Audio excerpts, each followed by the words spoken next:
Teenage Doll is not a pretty picture. It can't be pretty and still be true, packed with shocking realities of what is happening today. In your city, your town, your neighborhood, thousands of young girls are becoming teenage dolls. So after all these years of playing footsie, you finally decided to play ball. Poor little Janet.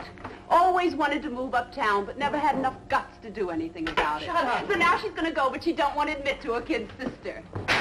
Girls who learn the naked facts of life too young, too soon, and the hard way. Hellcats in tight pants, running in packs, hunting down any girl who dares defy their jungle code.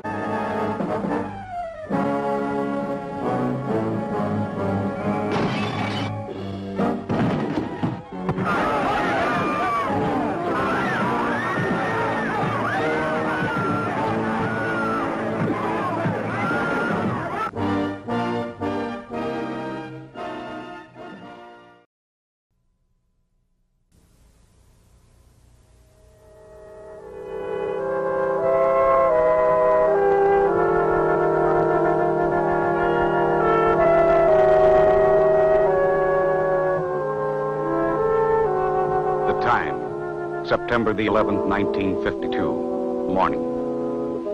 Cast of characters, 5 to close the files with. One Latin American to be known as Cholo Martinez, wanted by local and federal agents on both sides of the international border, from the Gulf of California to the Rio Grande. One neurotic mother, one very tired stepfather, and one 19-year-old girl whom we shall call Cassandra Lee.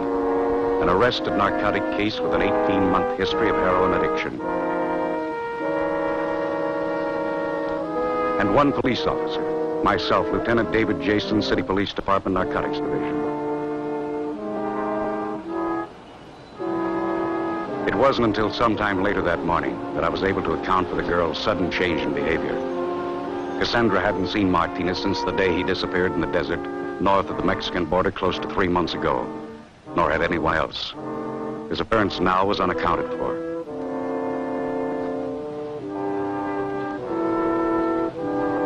Why Martinez did show at this particular time and place, only he or perhaps the girl could say, or any other pair of young addicts who had experienced what these two had in recent months.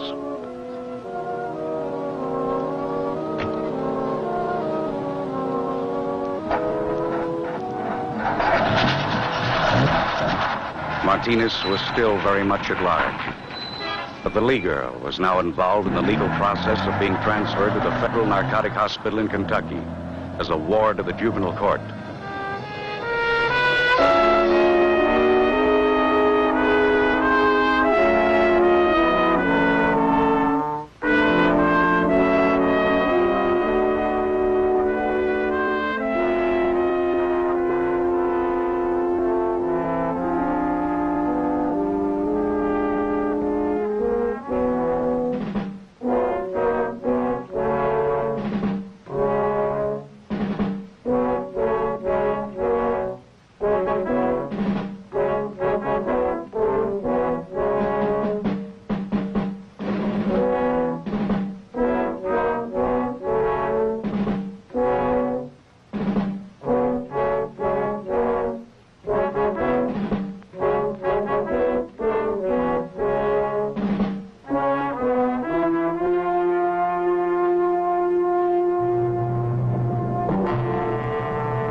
I'd bet on Cassandra's case from the very beginning.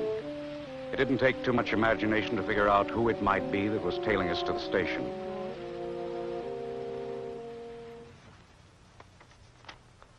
Code Narco Red. Miguel Martinez, alias Choro, 5'7", 140, of Mexican origin. 37 Ford sedan, south on 42nd Street. Destination Southern Pacific Station. Approach with caution, you may be armed. Total red. Miguel Martinez, alias Choro, 5'7", 140, of Mexican. Under the circumstances, there was some question as to whether Cassandra would try to make a move to alert Martinez. So I kept her close to me. She now had sufficient reason to hate Martinez. But I still couldn't be sure of what she might do if he got close to us again.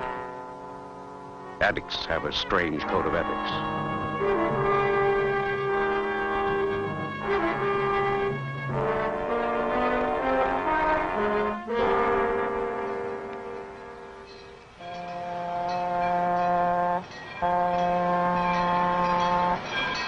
Somewhere between the time of arrival and departure of the Eastbound Limited that day, the police department would officially close out the file on the Lee girls' case, writing off 3 years of Cassandra's turbulent past.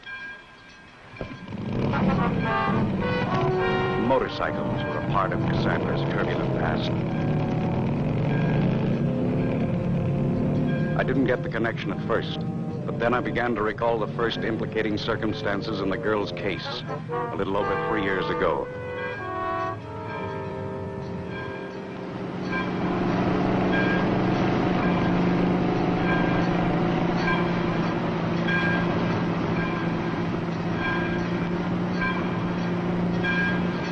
It began in the summer of 1949, several weeks before school started. That summer, Cassandra worked as a stock girl in her mother's small downtown place of business. Across the alley, there was a motorcycle repair shop. It was here that Cassandra first became acquainted with Russell Packard and his motorcycle pals, a fast bunch of kids all suffering in various degrees from the same kind of emotional insecurity that Cassandra had been afflicted with during a lifetime of being bounced from the knee of one stepfather to another by a much-married mother. Mrs. Lee's lack of sympathy for the problems of the teenage personality, coupled with the frustration of knowing that she had somehow failed Cassandra as a mother, fomented emotional situations between mother and daughter that played havoc with the emotional stability of both.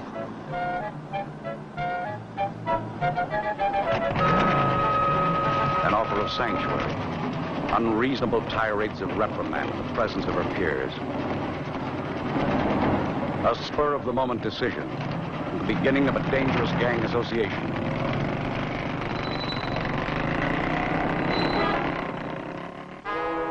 Later that same day, at an old abandoned stadium just outside of town, Cassandra encountered one of the most damaging aspects of many of today's youthful gang associations. Reefers, marijuana, one of the lesser narcotics whose use often constitutes the first faltering step toward addiction to the harder drugs. And now, as the newest member of this gang of kids to whom the use of marijuana had become the big-time thing, Cassandra found herself the target of one of the most devastating social pressures existing among our teenage population today: conformity to the group pattern.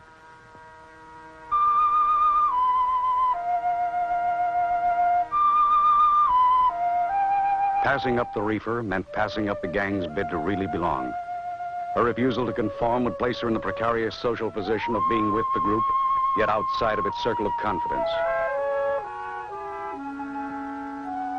During her next few weeks with the gang, Cassandra was more or less regarded with suspicion and subjected to subtle ridicule. But she managed to hang on by sticking close to Packard. She rode with the gang, but always somewhat apart from the group, having as yet failed to gain their confidence.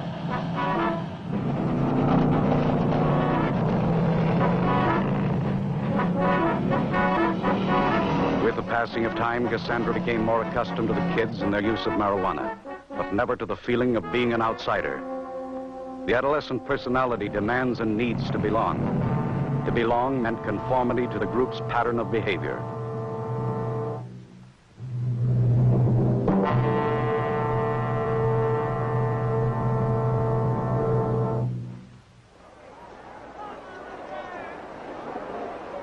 By the end of the following school year, Cassandra's personality had undergone a gradual yet drastic change. She'd become irritable, reticent, and pointedly antisocial. Old friends that she'd once palled with at school now made a practice of going out of their way to avoid her.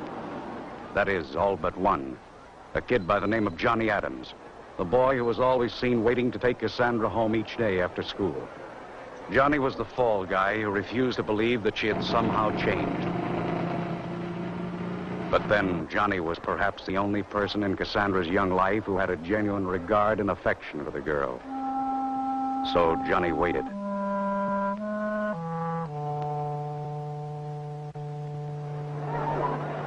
When the last day of school rolled around in May of that year, Cassandra was still flying high, but her scholastic average during her last year of high school had fallen to its all-time low. The possibility of college, which had once counted on heavily as an avenue of escape from home and family, was now completely out of the question. Her school days were behind her, and Cassandra was frightened. But there was an out. Johnny was still waiting.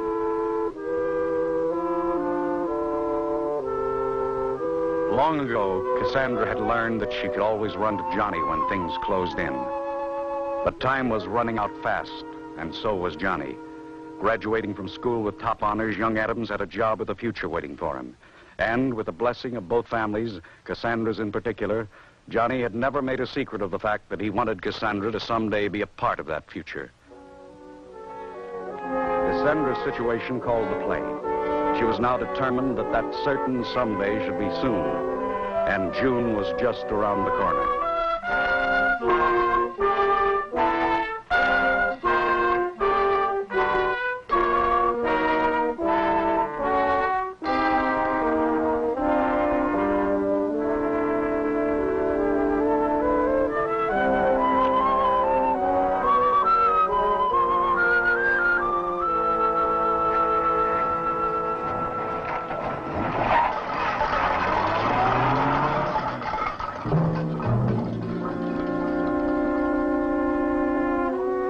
Emotionally immature and badly maladjusted, Cassandra was ill-prepared for the adjustments and routine responsibilities of married life. By midsummer, her young husband had become the innocent focal point of the girl's accumulated apathy and resentment. In spite of the sedatives prescribed by her physician, Cassandra had for some weeks now been riding the crest of a nervous breakdown.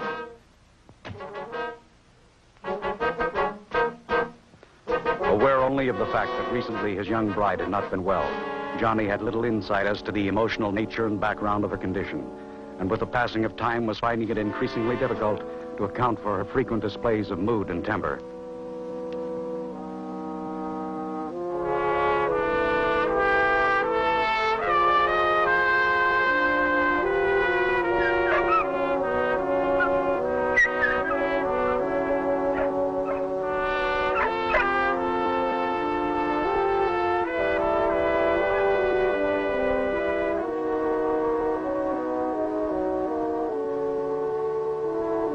Johnny's family physician had diagnosed Cassandra's problem as one of post-marital adjustment. His panacea was a few words of wisdom and a bottle of sleeping pills. Johnny's solution to the problem was equally superficial, being based upon Cassandra's habitual complaint of boredom during the long hours of the day while he was at work. The novelty of owning and caring for a dog did absorb a great deal of Cassandra's time and attention during the next few weeks. But Johnny's dog, like the doctor's sleeping pills, was hardly the answer to Cassandra's problem. Deep within this girl's emotional makeup was an impelling fury of discontent that was immune to medications and momentary diversions of interest.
period of less than 2 months, Cassandra had kicked over the traces and pulled all stops. By persistently accusing Johnny of countless personal inadequacies, some real, some imaginary, Cassandra had cunningly unloaded the blame and responsibility for her own misbehavior, including the possession and use of marijuana, at the feet of her bewildered young husband. Paralyzed by a guilt complex, young Adams stood by and helplessly looked on, while his young wife started down the long road the junkies call the Route.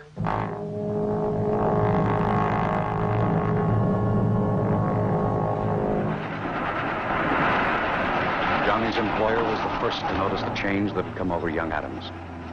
On the 14th of October, Johnny was given the day off and sent home to resolve the problem that was interfering with his concentration at work. An overturned trash bucket. The dog, perhaps.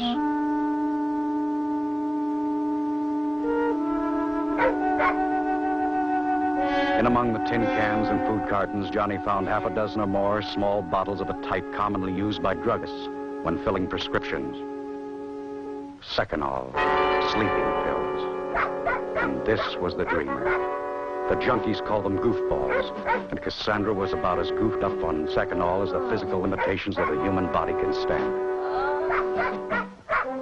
Young Adams knew that Cassandra had been issued a prescription for sleeping pills on several occasions, but he became alarmed when he noticed that the issue dates on the labels of 6 of the bottles were all within a period of less than 1 week. It was apparent that Cassandra had now added forgery to a fast-growing list of indiscretions and misdemeanors. He was even now trying to top that list with suicide. There was another bottle of Seconal hidden behind the incinerator.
Booked on a 502, resulting from intoxication created by stimulants of an undetermined origin, Cassandra was held for a short period of observation in the police ward of City Hospital. When medical investigation proved inconclusive, she was then released into the custody of her husband and parents.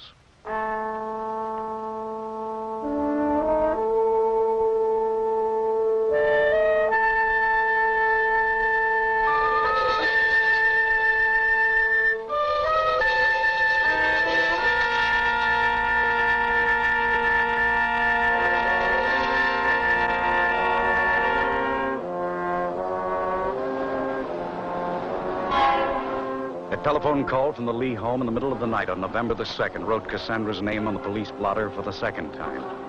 This time as a missing person.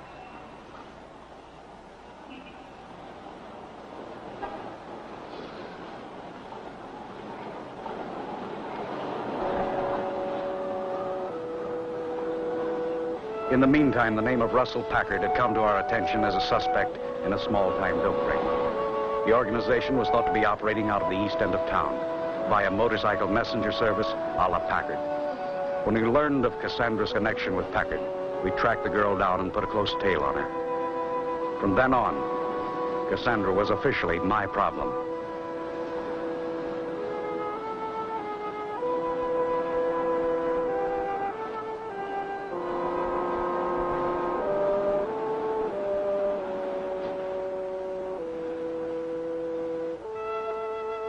We were tailing Cassandra in the belief that her trail might lead us to Packard, and consequently into the dope ring's operational headquarters.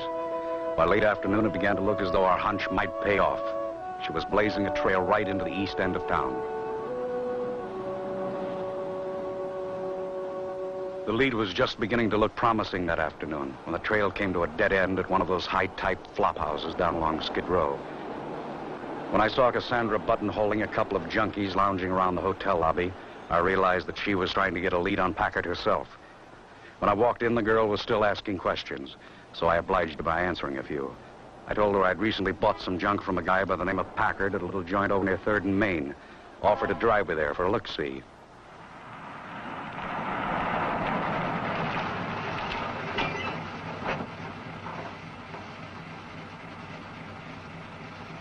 Packard, of course, wasn't there. But the fake lead I'd thrown Cassandra's way bought me into her confidence. When she got back into the car, she told me she had a couple of hunches she'd like to run down. Wondered if I'd mind driving her around a couple of other places. These other places she had in mind were some of the sleaziest joints in town. When she came out of the one they called the Club Cabaret, I could tell by the expression on her face that she'd gotten the word from someone. The word took us into the old warehouse district down by the river, a section of town where the cops like to walk their beats in pairs.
By the end of the week, Cassandra had turned up as a car hop in a drive-in on the west side of town. Her job there had been rigged by Packard through the big man Packard was delivering for. The drive-in had been staked out by the police department for the past month on suspicion that marijuana was being sold under the food trays. Packard's boss turned out to be a small-time racketeer and bunco artist by the name of Al Stutzman, and now Cassandra was on his payroll, too. Stutzman spent 2 or 3 days observing the way Cassandra handled the drive-in trade. Then came the pitch. Cassandra's job in the drive-in was only a proving ground for bigger things. A few days later, Stutzman set the girl up in a swank apartment in the neighborhood of Park Union High School. When Cassandra moved in, we planted spotters in the apartment house across the way and kept the place under surveillance day and night.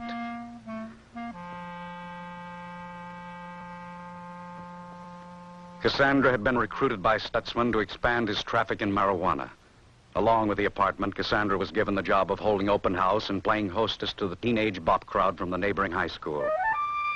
But Cassandra was finding it hard to keep her mind on business. The junk Stutzman had given her to sell to the fast crowd from Park Union presented too much of a personal temptation.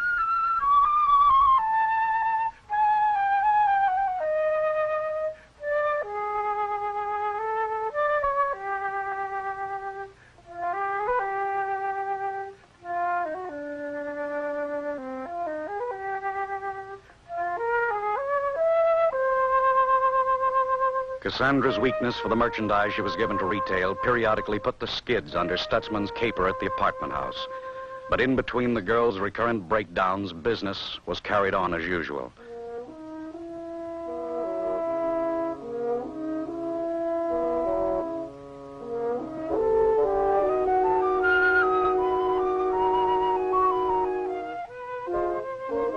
By the end of the month, we had most of the necessary information we needed to pin a conviction on Stutzman. At 4:54 on November the 31st, the apartment house stakeout rang in the code 2 we'd been standing by for. At 5:09, we closed in for the kill.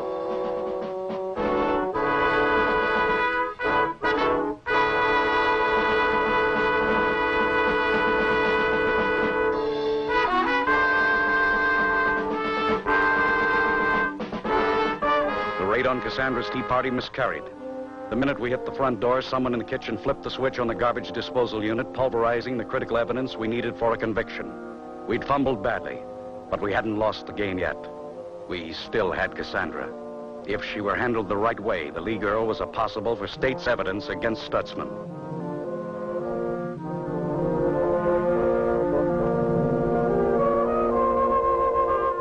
Down at headquarters that evening, I could see that Cassandra wasn't going to buy the reform program that I was outlining for consideration. She knew the evidence we had implicating her was, for the most part, circumstantial. But, on the other hand, the girl was smart enough to realize that what little we did have was just enough to make things uncomfortable. She finally expressed a certain willingness to cooperate.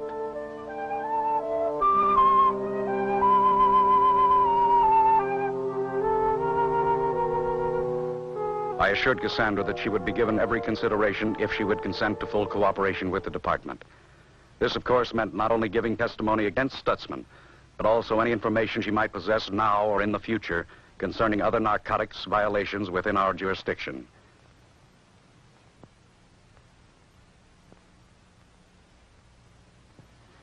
Cassandra wasn't fooling anyone but herself. Addicts have but one loyalty, to themselves and their all-consuming drug habits. When circumstances threaten their freedom to pursue those habits, behavior is motivated by the most primitive of animal instincts, self-preservation and survival of the fittest.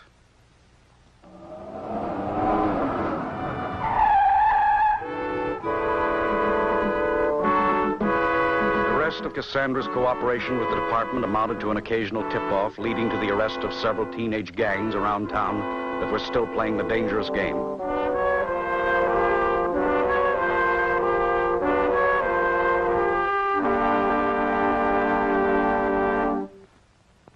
Cassandra's probation period expired on the 1st of May of the following year.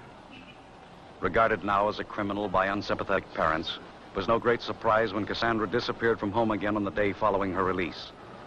Required to live in the home of her mother and stepfather during the probation period, Cassandra had evidently found little change in the home environment, which had compelled her initial flight into the world of drugs and dreams.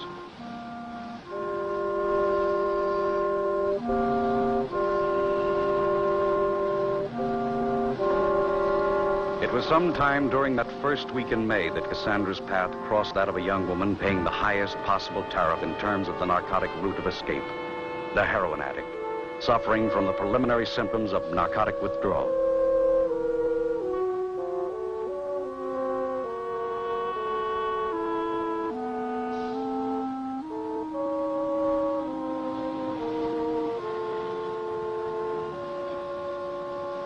The young woman to whom Cassandra was being the Good Samaritan was one Margot Rossi, the wife of a young hood serving a long term in the state penitentiary.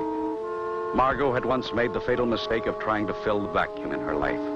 First with drugs in general, then heroin in particular. Now, when deprived of that drug for any length of time, she was tortured by the cruel sickness of narcotic withdrawal. Though from entirely different socioeconomic backgrounds, these two young women had much in common. And built upon this common ground was the beginning of a new and dangerous association.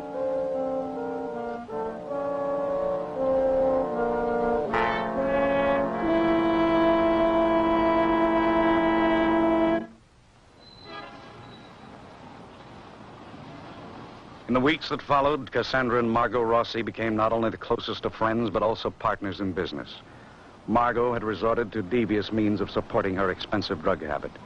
One of these had been the retailing of marijuana on street corners for a pandering dope merchant by the name of Sven Bergman, the pusher on whom Margot had become dependent for her supply of heroin. With Cassandra's encouragement, however, Margot had broken with Bergman, and the two girls were now in business for themselves.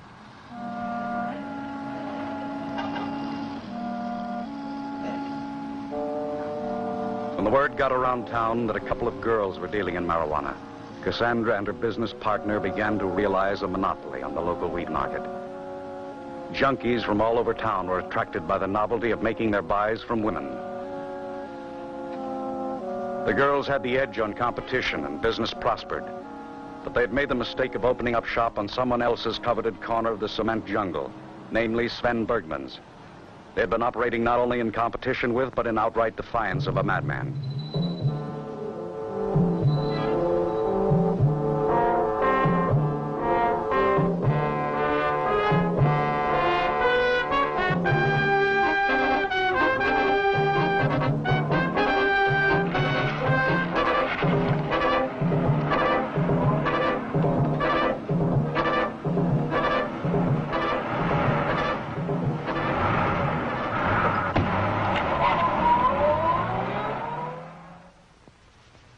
For any young addict to have known this man was to become his slave, and Margot Rossi had been one of his so-called employees. Reforging the shackles and shortening the chain on one of his renegade slave employees was simply a matter of increasing the mainline jolt of heroin, thereby increasing the slave's dependency upon the master and his supply of the drug. Cassandra had encouraged Margot to break with Bergman. But Margot, unfortunately, had neglected to inform her young friend of the sinister circumstances involving her relationship with her would-be ex-employer.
Months later, Cassandra was found in a back alleyway just off Main Street, ironically in much the same condition as that in which she had once found Margot Rossi. Picked up by an officer from the narcotics detail and taken to the county hospital, her condition was diagnosed as acute narcotic withdrawal symptoms. Due to a lack of adequate facilities for handling addiction cases, Cassandra was here committed to the ward assigned to the mentally ill.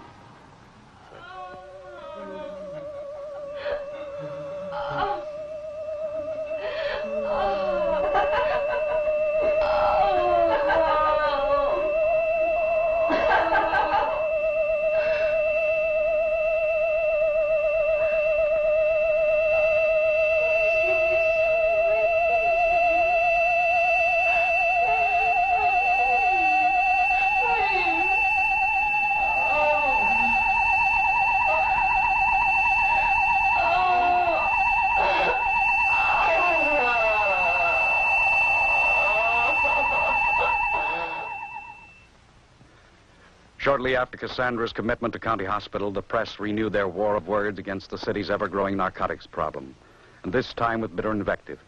City Hall countered with an appropriation to increase the manpower of the narcotics detail, and we followed up with Operation Cleanup. Starting with the bad boys of the medical profession, we picked off the quacks around town that were suspected of indiscriminate narcotics administration. By October the 4th, we had the dragnet anchored down over the entire city. The big drive was underway.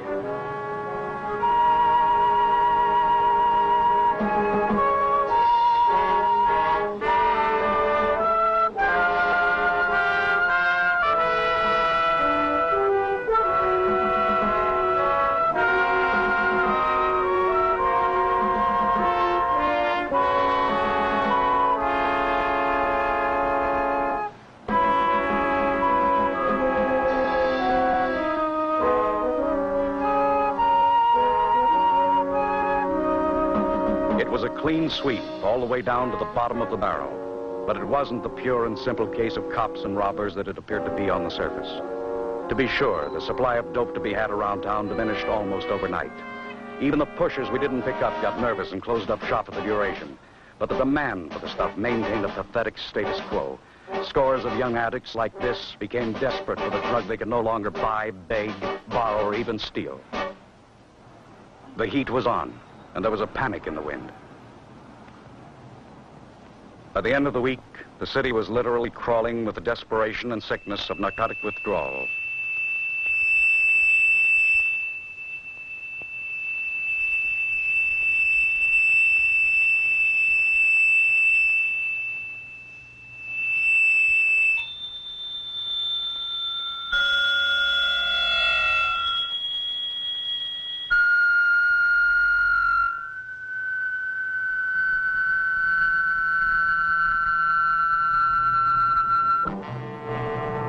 Some we found dead.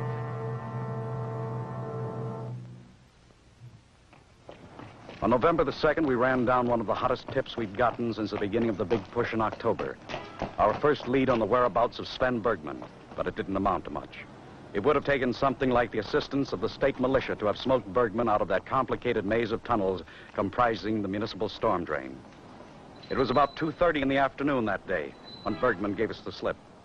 On the other side of town, about 6 miles away via the storm drain, the Rossi girl waited to keep an appointment of mercy with an old friend. The Lee girl, in the meantime, had been transferred out of County Hospital into a private sanitarium. The family's choice of an institution, however, had been a poor one. Inexperienced in the handling of narcotic addiction cases, the sanitarium staff sadly underestimated the perverted will and determination of the addict.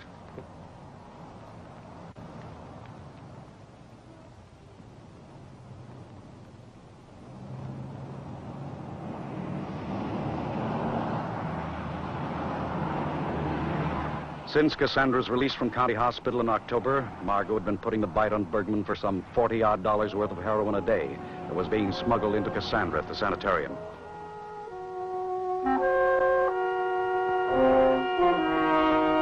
After the police had tried to put the screws on him that afternoon, Bergman evidently figured the tip-off the police had gotten was someone's backhanded way of canceling out a sizable debt resulting from the purchase of heroin on credit. Someone like Cassandra Lee and Margot Rossi. One of Bergman's jealous competitors gave us the tip, but Margot Rossi took the rap.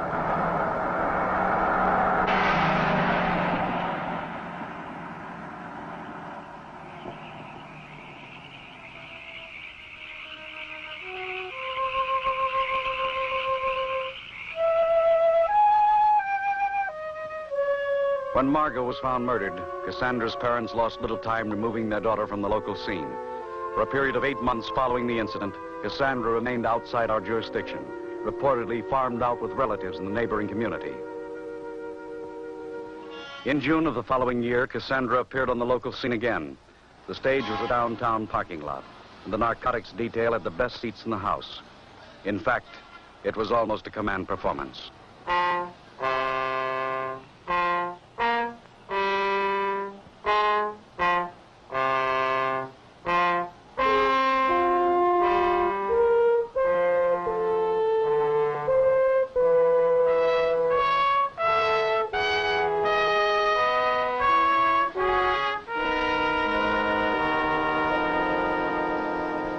When Cassandra was hustled out of town by her parents in November, the girl was still a confirmed heroin addict, haunted by the incessant demands of her drug. Her search for heroin on the back streets of a new locale led her into the dangerous company of one Cholo Martinez, and consequently into the middle of what we believe to be an international car theft and smuggling operation. For the past 3 months, we'd been quietly observing the operation while systematically eliminating its stateside membership one at a time. Martinez, the ringleader, and his amigo Jimmy Sanchez were the only two left in circulation north of the Mexican border. Cassandra, who in recent months had become Cholo's woman, was now doubling in brass for some of the absentee members who had in recent months disappeared into the protective custody of the county sheriff's office.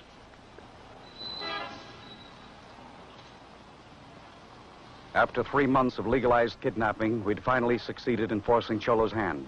He and Sanchez were trying to pull a job by themselves. To this very end, we had carefully deprived Martinez of his organization of addicts and thieves. With only a skeleton crew now, composed of Cassandra, who at the moment was doing a masterful job of distracting the parking lot attendant, and Jimmy Sanchez, a mental detective, it was almost certain that Martinez would take the stolen car directly to the rendezvous point on the Mexican border, where it would then be sold in exchange for wholesale quantities of heroin.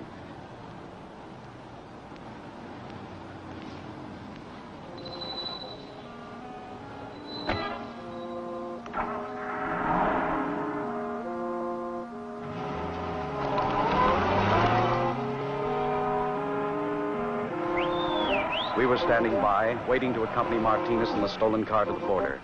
The big game was in Mexico.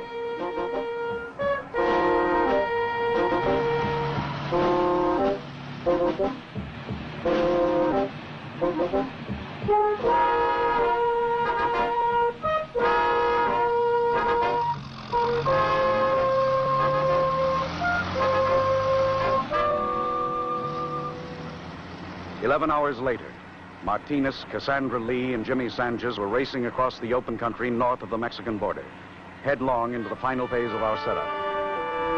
Every highway leading into Mexico within a radius of 70 miles of the estimated point of entry was blocked by deputies from one of several border county sheriff's offices, with whom we'd been in radio contact since the time of our departure.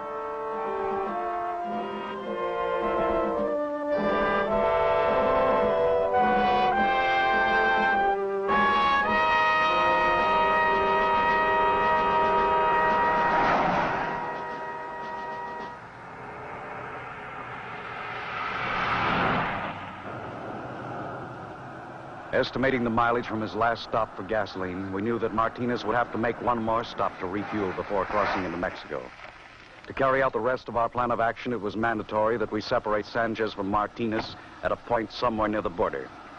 The Mexican police were standing by, waiting for certain vital information we expected to get from Sanchez.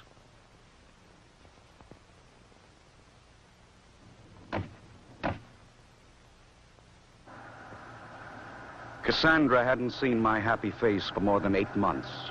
It was quite a shock.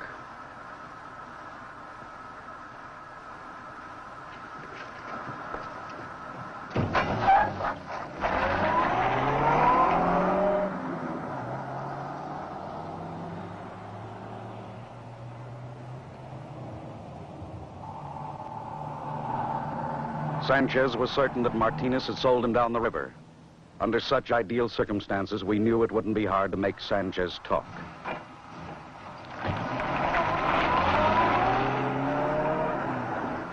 When Martinez and Cassandra turned off the main highway onto one of the old dirt wagon roads leading into Mexico, we checked their point of departure on the map and made a beeline to the key roadblock, only minutes away.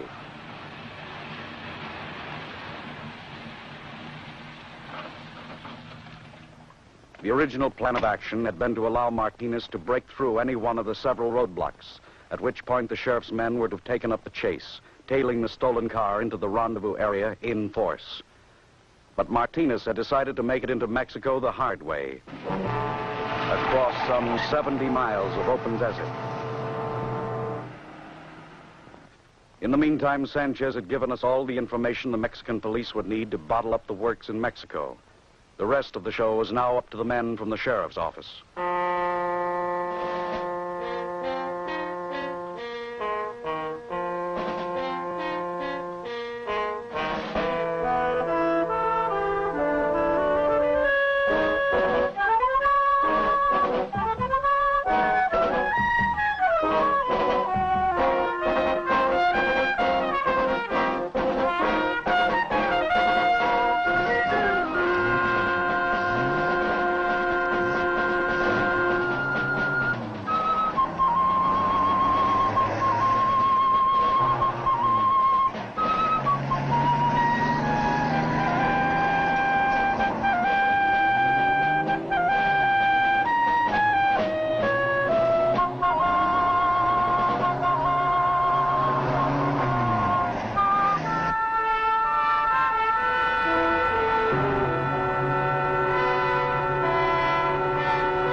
While the men from the sheriff's office closed in on the old wagon road from the east and west, deploying themselves in small patrols at key positions along the road from the border north, we backtracked a few miles to the point where Martinez had left the main highway and worked our way south along the same route, closing in from behind.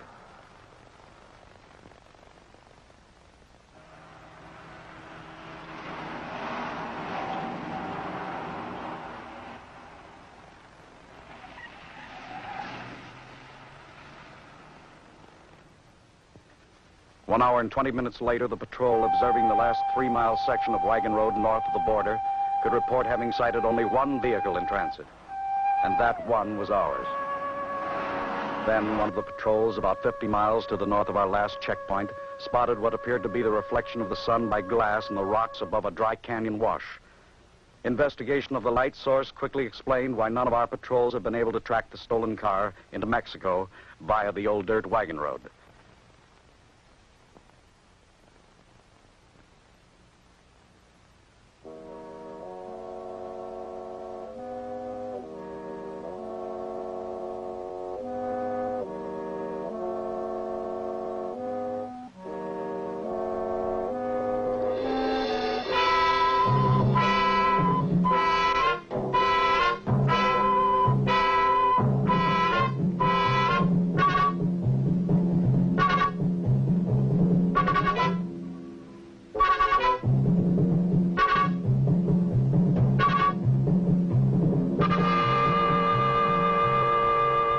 In a panic of escape, Martinez had momentarily forgotten that both he and the Lee girl were slaves to a needle.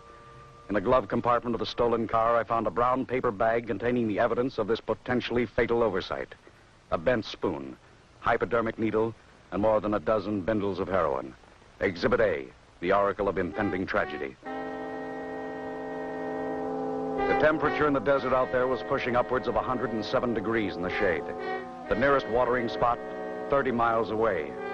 Deprived of their drug under these debilitating circumstances, it would only be a matter of hours until Martinez and the Lee girl would both gradually succumb to the ascending violence of narcotic withdrawal.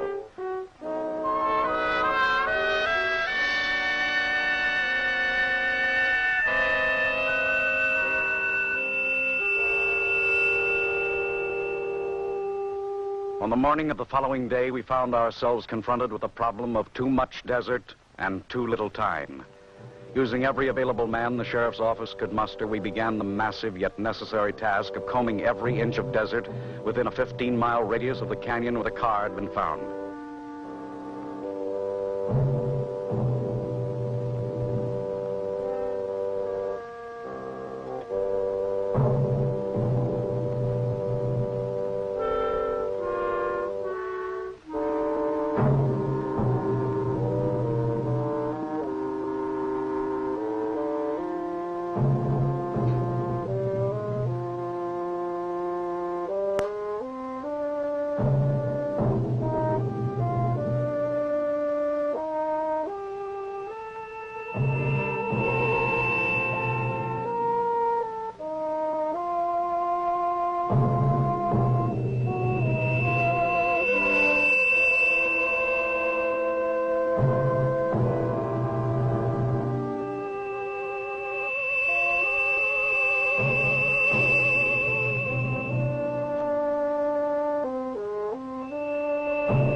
As a ward of the juvenile court, Cassandra was now en route to the Federal Narcotic Hospital, there to undergo an extensive period of physical and psychological treatment for drug addiction. But in the end, there is no certainty that the results of such treatment will ever be permanently effective. Where most stories end, Cassandra's may have only just begun.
Here's the way we quench our thirst, quench our thirst, quench our thirst.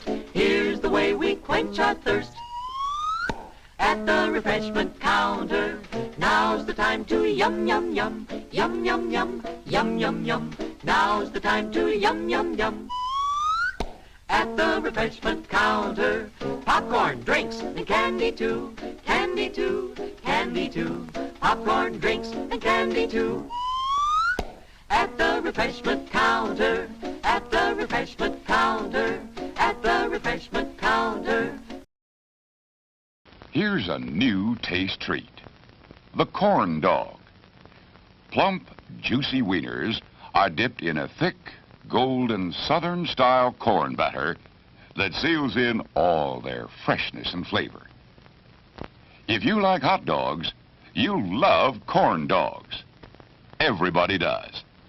Try a corn dog with your favorite beverage. At the refreshment corner now. Corn dogs. Open up, honey, it's your lover boy, me that's knocking. Well, listen to my baby, all the cats are at the high school rocking. Now, honey, get your bopping shoes before the jukebox blows a fuse. Everybody's hopping, everybody's bopping, bopping at the high school hop. Bopping at the high school hop. Bopping at the high school hop. Bopping at the high school hop. Bopping at the high school hop. Everybody's hopping, everybody's bopping, bopping at the high school hop. Come on, little baby, let's rock a little bit tonight. Come on, here, mama, let's shake things up tonight. Yeah, hearts are beating rhythm and my feet are moving smooth and light. Bopping at the high school hop. Bopping at the high school hop. Shaking at the high school hop. Bopping at the high school hop. Come on, pretty baby, let's shake things up tonight. Yeah!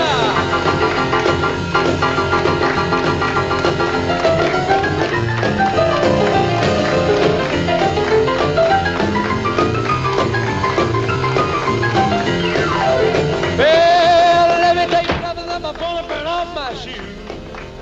Yes, I wanna tell you, pretty kid, that we got a lot of leather glue. And we're gonna ride, we're gonna shake it up tonight.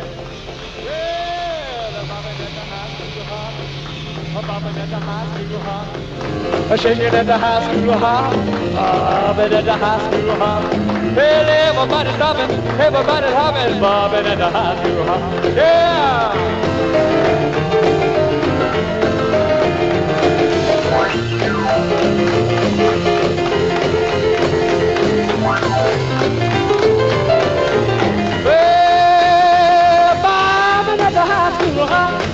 Bobbing at the high school hop, shaking at the high school hop, walking at the high school hop. Well, everybody's bobbing, everybody's hopping, bobbing at the high school hop.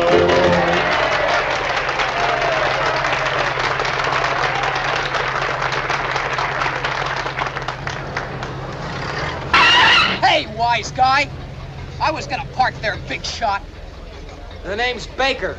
B-A-K-E-R, and I park where I want. That space is mine. You got 32 teeth, Buster. You want to try for none?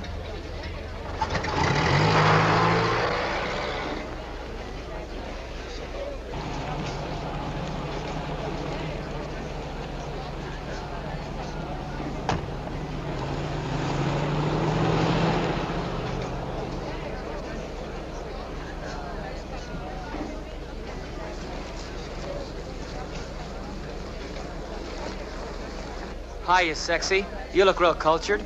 Let's cut out to some dragon eat pad, huh? Oh, wow. Cool it. What's that, chum? Beat it. You want to start a rumble? Drop it, Buster. Well, the name is Tony Baker. And maybe the chick here likes me to hold her arm. Come on now, Joni. I'm putting it down, but you ain't picking it up. Maybe later. Yeah, Dad. Much later. Oh, man. Don't be so fast to start a rumble with the president of the Wheelers and Dealers.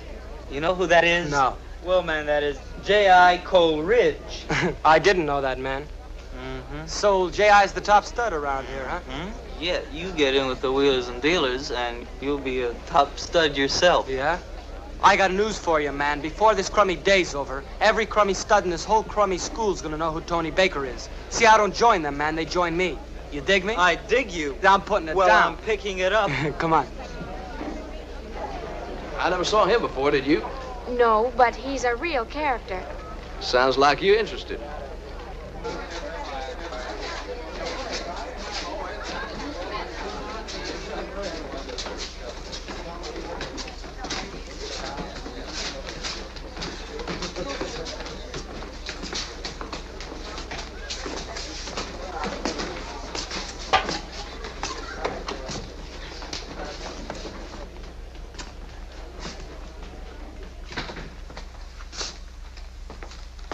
Where's the warden? If you mean Mr. Robinson, he'll be back in a minute. Take a seat.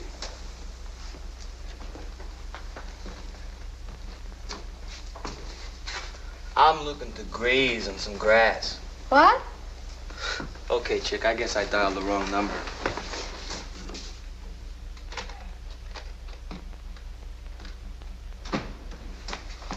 Young man, Me? who do you think I mean? I don't know. I got no time to play guessing games. Give me that. Now, watch out. That weeds might be too strong for you. Wouldn't you rather have a cigarette? What? You know, if you were 20 years younger, even then I'd hate to be stuck with you on a date. Why, how... Now, don't flip your lid. What do you want here? I'm a transfer from North High, Chicago. Come here.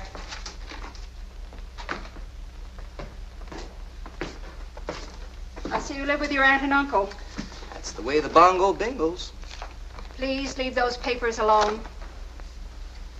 Your scholastic record is very bad. So what? I'm no teacher zombie. This is your 7th year in high school. 2 as a junior and 3 as a senior. I know, and 2 more years for Uncle Sam. So let's skip the ancient history, huh? What's the scoop now? If you're trying to create an impression, I'm unimpressed. There's a $2 deposit for a year's supply of gym towels.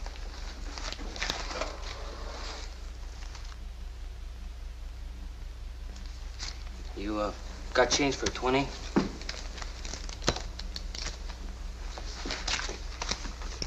I think you'd better see our principal, Mr. Robinson, when he returns. And please take this to your homeroom. Thanks. Give me a ring, doll.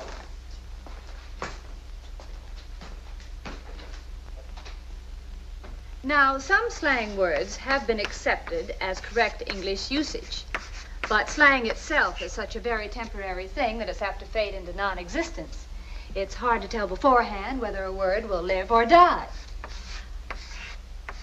Slang itself changes with each successive generation. A 15th century student, for instance, might say that Columbus believed the world was round instead of square. However, today, the word square has an entirely different connotation.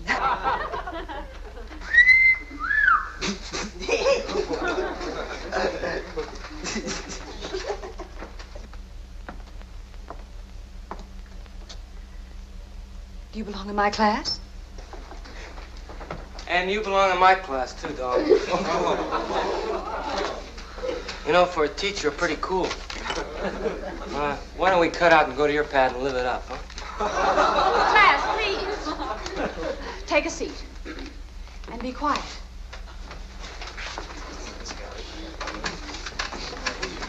Hiya, kitten. I said be quiet. Now let's take the slang word scram. It originated with the verb scramble, which means to move about on your hands and knees. The slang word scram means to get out or to go away. You'll find the word in your dictionary, but whether or not you should use the word is another question. I know the answer to that question, Teach. I don't remember asking a question. Look, you know, you could be the most, but, I mean, all that old-style jive you got written up on the board is nowhere. I'll tell you when to speak. Look, take it from this stud, will you? I mean, that stuff is strictly for the tinners that live around the block. Like if I were to say to this kitten here, if I were to say, let's blow this joint, or let's hop in my camp and take off for the Cosbar. Will you shut up? Okay. Okay, I'll break it off, but I just want you to know that it takes a lot out of me. I don't want you to call me doll. My name is Miss Williams. Oh, why be so formal? I mean, you can call me Tony or Daddy-O. I've had enough of this. I want you to report to Mr. Robinson with me right away. Slam, bam, thank you, ma'am. Back to the warden's office. Huh, doll? For the last time, will you stop calling me doll? But that's no way to talk to the future president of the Wheelers and Dealers. Man, I've got the goal to take her on a trip to Cloud 9.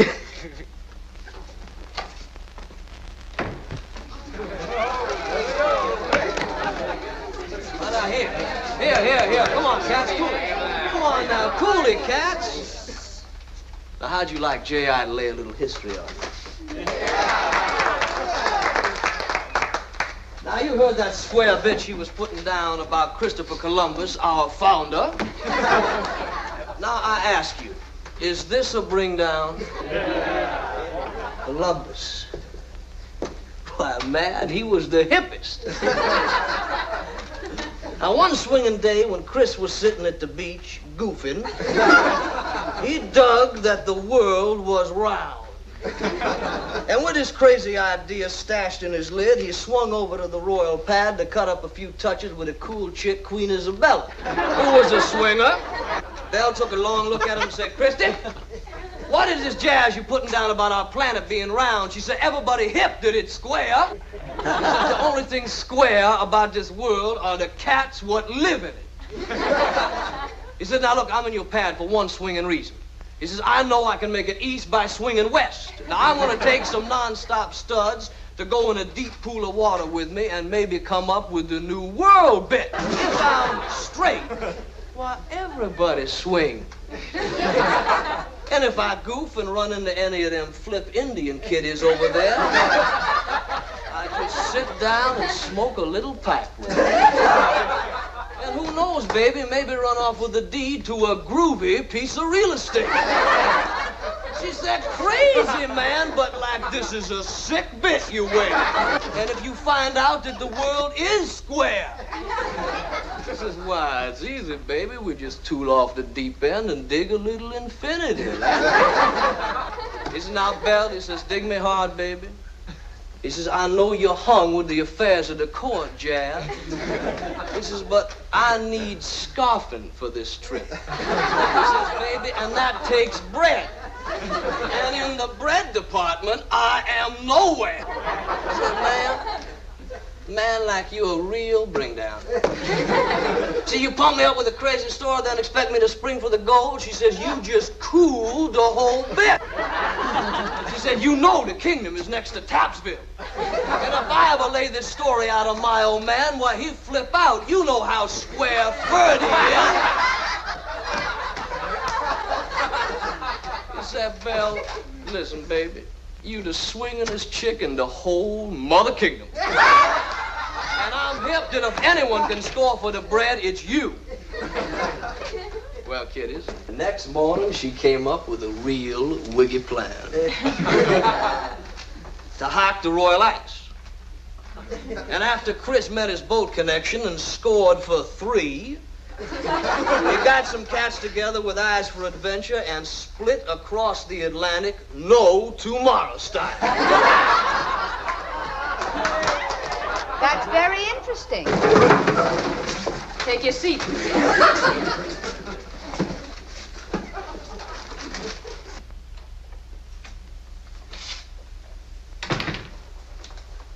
Mr. Robinson, just a moment, please. You've got a problem in there. New student. A boy who is without doubt the most arrogant, insulting, and indecent. Don't get excited, Miss Dodge. We've had problems before. But not like this one. I usually handle them.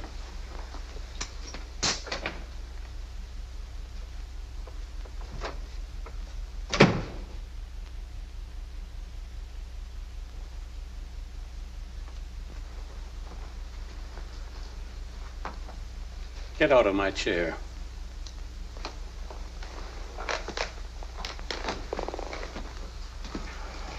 Okay, Baldy, you better sit down anyway before you fall down. Man, you look like you've been goofing off. I'll take that. Right now. Don't cut yourself now. That thing you were smoking.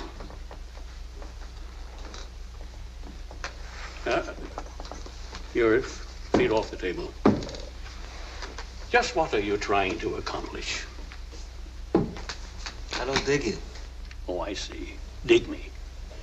I have no objection to your hip talk or hep talk or whatever it's called at the moment.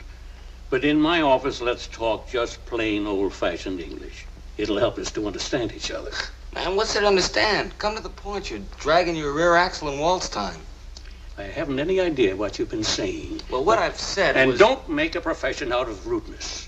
And no more knives. If I ever hear of you having one, I'll report you to the juvenile authorities. And now go back to your classes. Thanks. For nothing.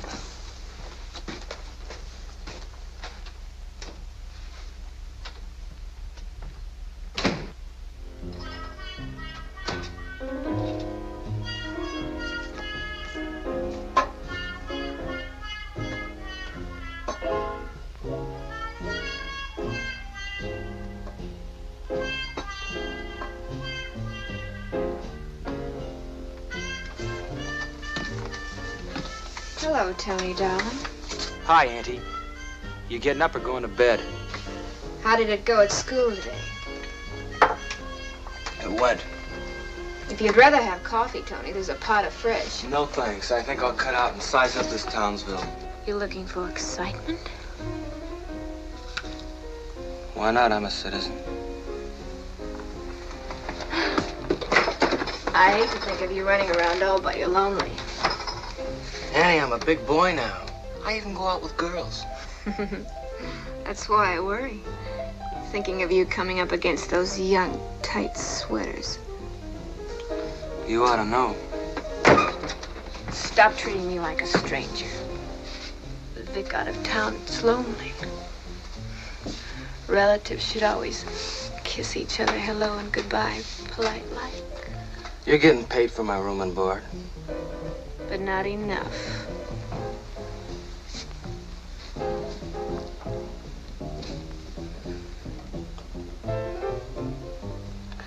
Tomorrow afternoon, when you have your usual cup, Annie, why don't you put a little bit of more coffee in your brandy and coffee, huh?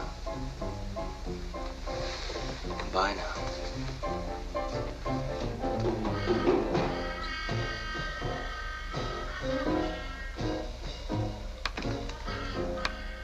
Now, you can see the difference between a real cigarette and marijuana. And there'd be no mistaking the texture or contents if you were to handle them. The darker one has been rolled in wheat straw paper. In most of the reefers, a double thickness of paper is used. Now, in the language the addicts use among themselves, marijuana is referred to as Mary Jane, pot, weed, or tea. They never say to each other, let's smoke a marijuana cigarette. They say, let's turn on, or let's blast a joint. Commissioner, don't you think that you're magnifying this issue? A marijuana cigarette was found on the floor of one of your classrooms. And another was found in the girls' gym. And that's enough to start a big crusade in Santabello High?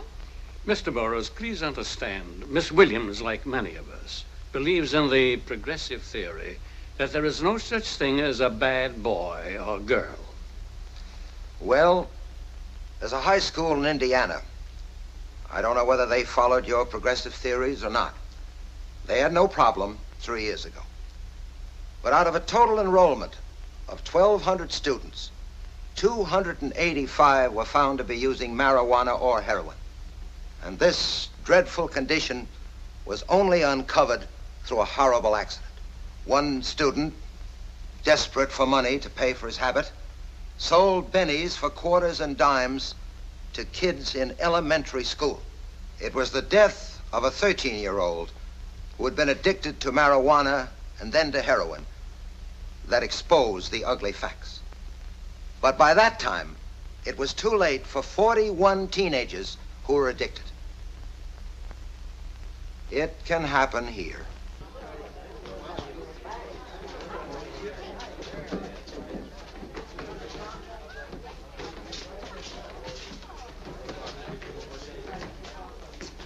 Oh, man, like everybody's talking about you. Yeah? Yeah, you're famous. Hey, you want to make some bread? Yeah, I'm picking up. But are the wheelers and dealers? They're your type. I thought you were good people. Tell me something, is that doll J.I.'s parking pad? She sure is. What's her name? Joan. Yeah? I dig pretty kittens, especially rich pretty kittens. J.I.'s pretty rough. In my book, man, he's a schmo. From Kokomo. From Kokomo, yeah. Hi, I'm Steve Bentley. Oh, that's too bad. I'm president of the Rangers. Oh, well, I'm sorry, but I'm looking for some real action. Well, we got most of the football players. No, a different kind of action. Okay, see you around. Why not?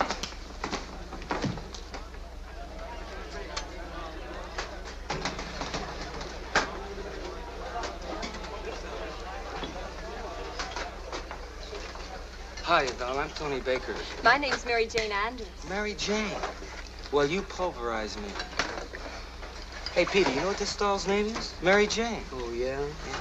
Mary Jane's a crazy name. It just makes me frantic. Mary Jane, we've got to get together sometime and have a ball. What do you say, doll? Well, I have been going steady, but I can did always... competitions. And I sure get my kicks from saying your name. Mary Jane. Oh, you're that man. I'll take care of the tab. And I'd also like to buy dessert for all the cool cats. Gee, thanks. I tried to get you last night. Yeah, I was on a cruise in a big city. I'm dry. I just don't know what I'm going to do. Gee, I wish I could help you, Joni, but what can I do? Hi, people. May I sit down? Thanks. Petey, why don't you sit there? This school's sure getting a low-class clientele. Well, what's your beef, man? I just want to play friends. Is that a crime in this state?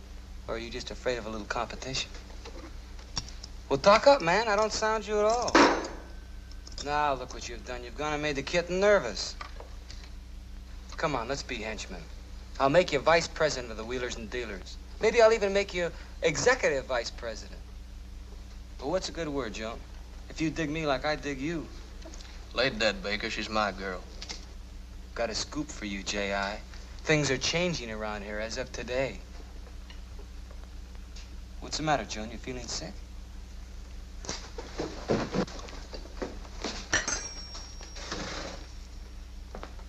Looks like Joan's got a bad case of the screaming Mimis. Look like Joe, none of your business. Uh-huh. You're not tuned in, J.I. I'm making it my business. You're looking for some awful bad trouble, boy. Maybe. Why don't we make a meet and settle this personally?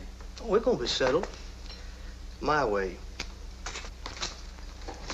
J.I. looks rough and ready. Well, if I'm gonna take over, I might as well start right now. You know that Joan's a sick girl. You know what I mean, don't you, Wheathead? Yeah, I know what you mean.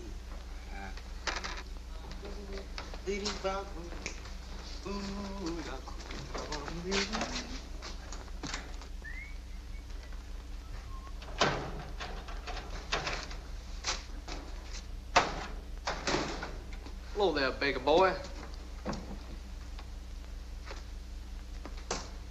You said you want some action. Yeah, but just between you and me. Why, this here's some of the wheelers and dealers. I kind of figured if you want to take over, now's the time to do it. I just stand here and watch the fun here. That way I don't get no blood on my pants. All right, fellas.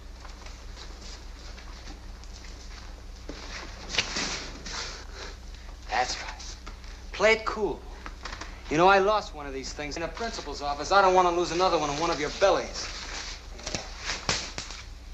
So don't be foolish, chums, or I'll let the air out of all of you. Now, school's over, so why don't you all go home? And tell the rest of the wheelers and dealers that they've got a new prez. Go on, beat it. Go on, beat it. Pretty big ball with that onion peeler. Big enough to take over. I'll make a deal with you, J.I. I'll let you be vice president, even treasurer of all the weed heads at school. If you don't stay away from Joan, even that thing isn't gonna help you.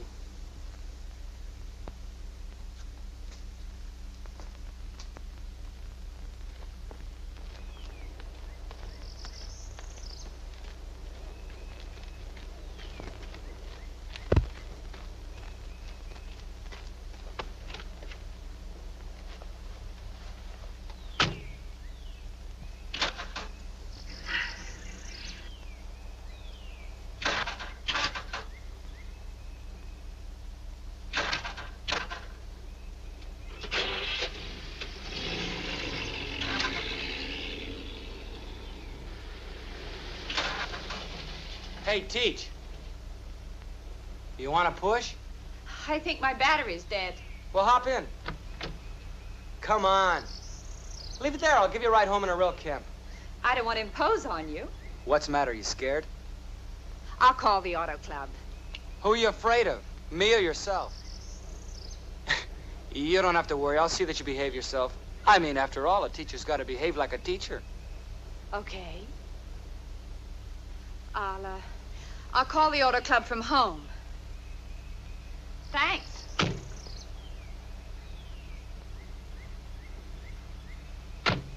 I wouldn't want you to fall out. I'm afraid I'm taking you out of your way. Don't be silly. I just happen to be going your way. And which way is my way? Any old way.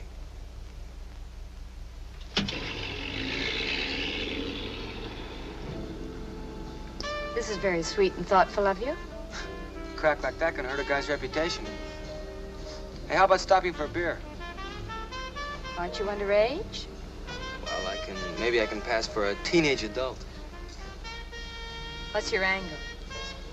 Now, is there a law that says a guy's got to have an angle? No, it's just that you always seem to me to be trying to prove something. Teach, that's all in your mind. Is it really? I'm not the one that tried to disrupt the class. I didn't go in the principal's office with a cigar and a knife. Well, I'm afraid you wouldn't look very good with a cigar. You're just not the type. What's your type? Oh, I'm the satisfied type. No, you're not satisfied. Oh, yes, I am. No, you're not satisfied. That's why you're always trying to make people notice you. You want to be considered important. Okay, have it your way. But when I checked into this crummy school Monday, I was just another kid. Now everybody in that school knows who Tony Baker is. Who is he? Well, I'll soon be president of the Wheelers and Dealers. Does that mean so much? To be the leader of a small group of would-be hoodlums? You got a better offer? I mean, like being president of the Arlene Williams Personal Service Club? That's not a bad idea. Maybe we'll start with a beer, huh? I'm sorry I brought it up. Turn at the next corner. Yes, ma'am.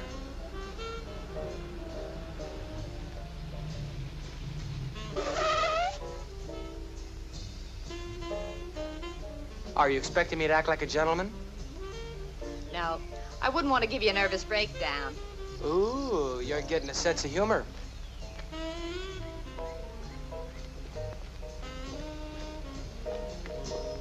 Hey, I'll pick you up in the morning. My car will be finished then. I know, but we got a lot of things to talk over. Do we? What? I don't know. I'll figure out something. Well, when you find out, let me know. I'll be glad to meet you. In the classroom. Bye. Thanks for the ride.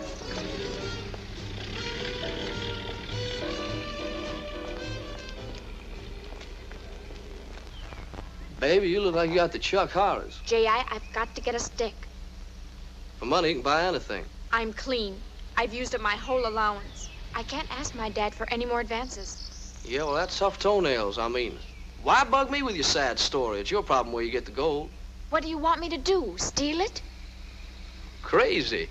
I knew you'd come up with something cool. Do you really expect me to steal?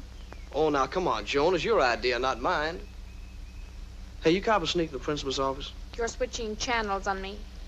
The records only show that he's a transfer from North High, an orphan living with his aunt on Seton Street. I've got to get a stick from Juki. J.I., won't you lend me the money? If you need the money, try the Marino gimmick, huh? Stop bugging me.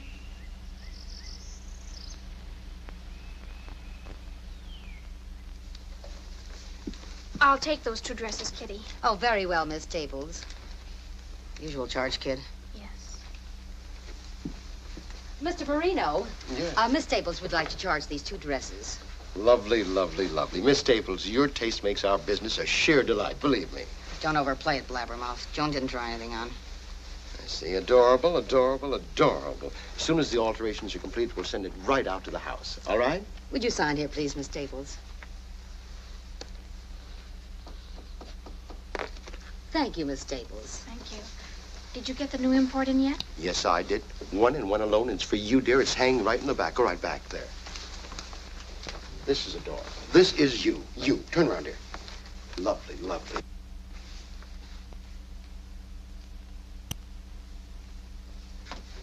Well, here you are. Only 15? Tough. These dresses cost 50 each retail. We've got them marked up to 75. Can't go any higher. After all, your father's secretary isn't that much of a dope. Yes, but last time you gave me... This is it. If you want a cash kickback, and if me and Marina are to be paid for our services. But only 15? Take it or leave it. You never know when the setup will backfire, and when it does, we'll get hurt, not you. So, you want the cash, or do you want the cash? You're a crook. Aren't we all?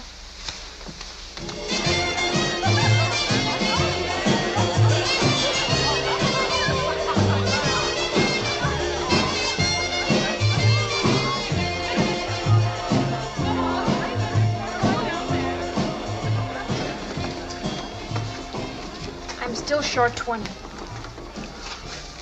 Look, Sugar, I spoke to Juki like you told me to, and he said he wanted all the green stuff. I stuck my neck out to do you a favor. What more can I do? Why shouldn't he give me a break? Didn't he turn me on? Come on, you turn yourself on. You ought to talk like that. You know he might get mad at you.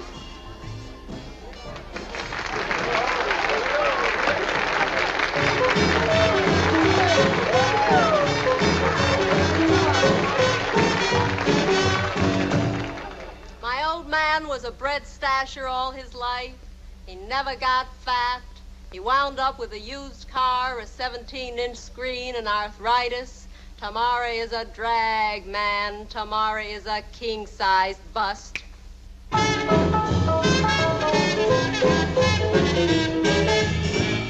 They cry, put down pot, don't think a lot. For what?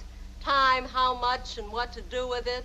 Sleep, man, and you might wake up digging the whole human race, giving itself 3 days to get out. Tamara is a drag, Pops. The future is a flake. I had a canary who couldn't sing. I had a cat that let me share my pad with her. I bought a dog that killed the cat that ate the canary. What is truth? I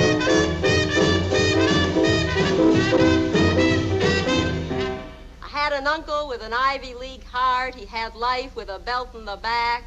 He had a button-down brain, wind up, a belt in the mouth, and a button-down lip.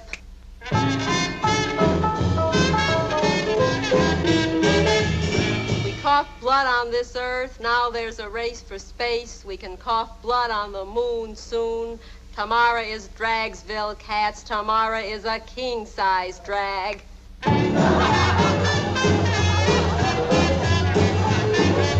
Too short, swing with a gassy chick, turn on to 1,000 joys, smile on what happened or check what's going to happen, you'll miss what's happening. Turn your eyes inside and dig the vacuum. Tamara drag.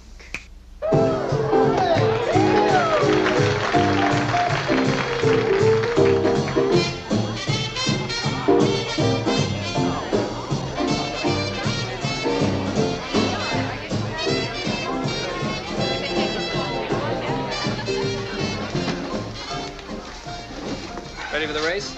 Oh, the wheelers and dealers are ready to race you now. As long as you've got enough money to make it worthwhile. These Rangers have some cool rods, man. Hey, is it a bet? I'll let you know. Not me, you won't. You'll talk to my secretary here. He handles all my business. What do you boys want? I'll have a cup of coffee and give the man here what he wants. Give me what I want. Okay. Ginger ale. Coming up. Miss America. Hey, forget the chicks, man. We've got more important. What's up? The fuzz just came in.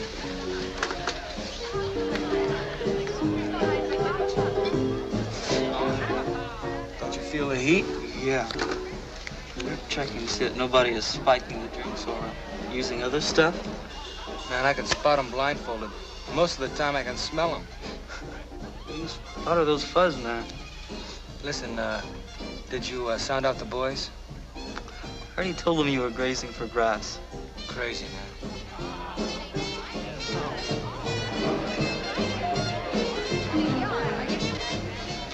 Got a message for you, Joan, but it's private and personal and kind of fits in with the beat, so...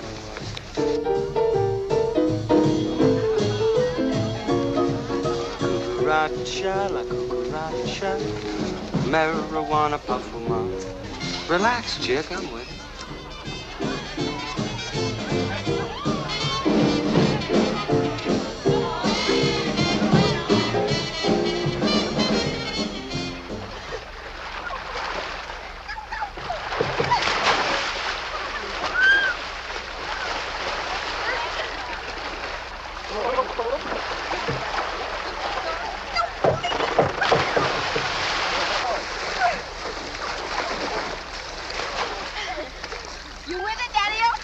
Thinking of taking a lease. We'll live it up, you and me.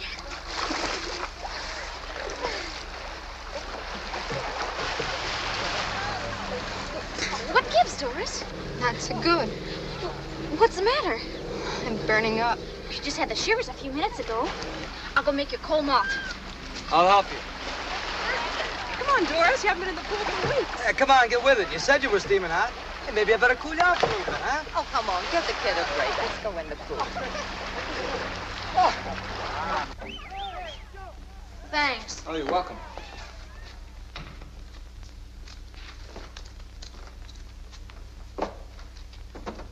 She, needs something else other than the malt.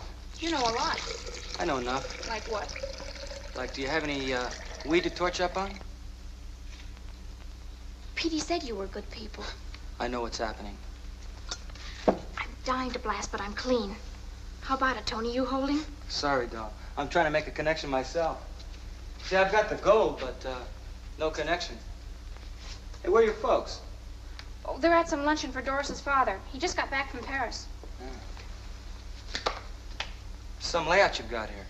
I'm down in a huck the whole place to pay off my debts, just to get myself some reefers. I told you I've got the gold. Now, if you just tell me who the right guy is. Come on, give me a chance to score. Come here. Check the character on the diving board. Hello! He's a regular comedian. What's his name? Juki Jedlow. What are the details on him? He's a hard nose.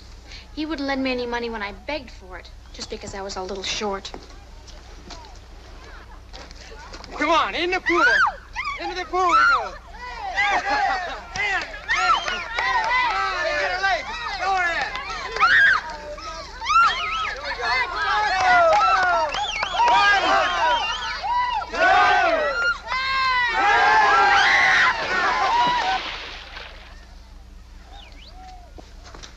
why don't you introduce me to this character?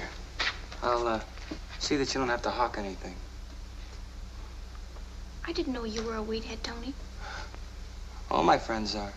If you saw me. Boy, I sound you plenty. We're good henchmen, you and me.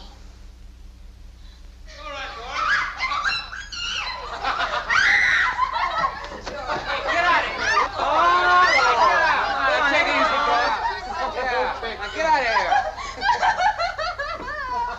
Hey, shut that door. Come on. Take it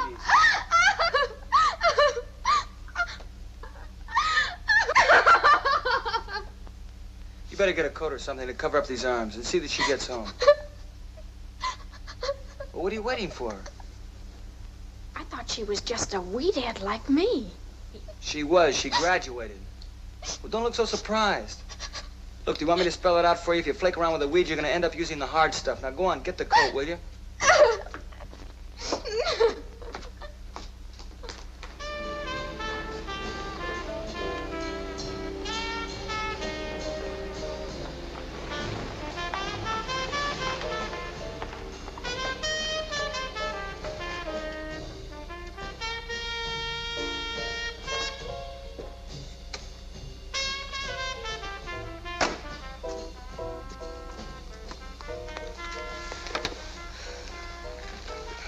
What's the idea? You hold? I don't dig you. Well, I'm looking to graze on some grass. You're way out, man. I don't sound you. Well, now, Joan told me that you could straighten me out. See, I want to score like the Yanks. Joan told you? Uh-huh. Yeah, she said you and Mary Jane were going steady. What do you mean you're going steady with another chick? I'm your girl. Yeah, go ahead. Go play in traffic.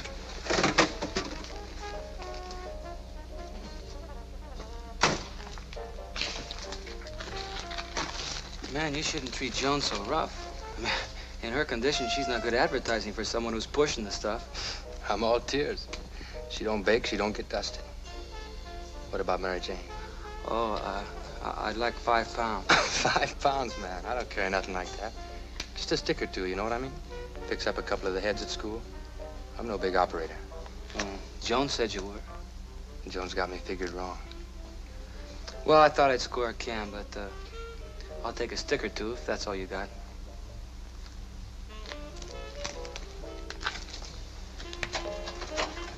That's pretty wild. Magnetic box, huh? Mm-hmm. Bucket stick. Hey, when do I meet the ace man? I'm tired of fooling around with this penny ante stuff. Ace man will have a can for you at the race. Tomorrow night at the old airport.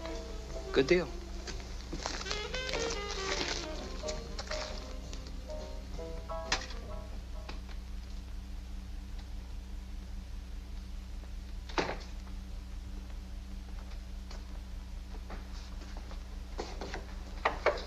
You want to see me?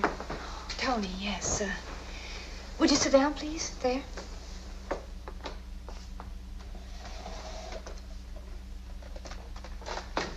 I've been thinking about you, Tony. Well, that sounds romantic. I've been trying to figure you out. Don't knock yourself out. Like the book says, I'm a bad customer, so just mark me lousy. Well, you weren't a good student at North High.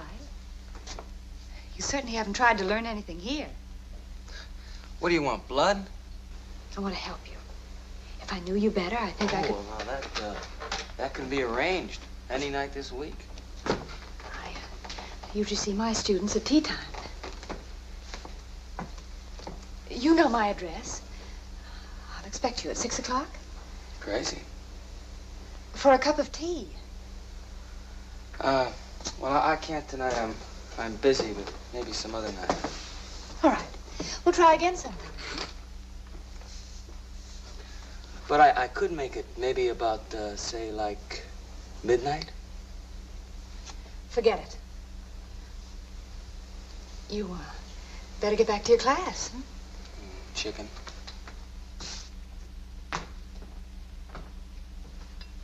I remember when I was a teenager, just before Prohibition was repealed, we used to sneak a drink or two from a hip flask. Oh, my mother and father thought it was the end of the world. So what happened? Absolutely nothing. You settled down happily with your mother, And a pretty successful business, if I do say so myself.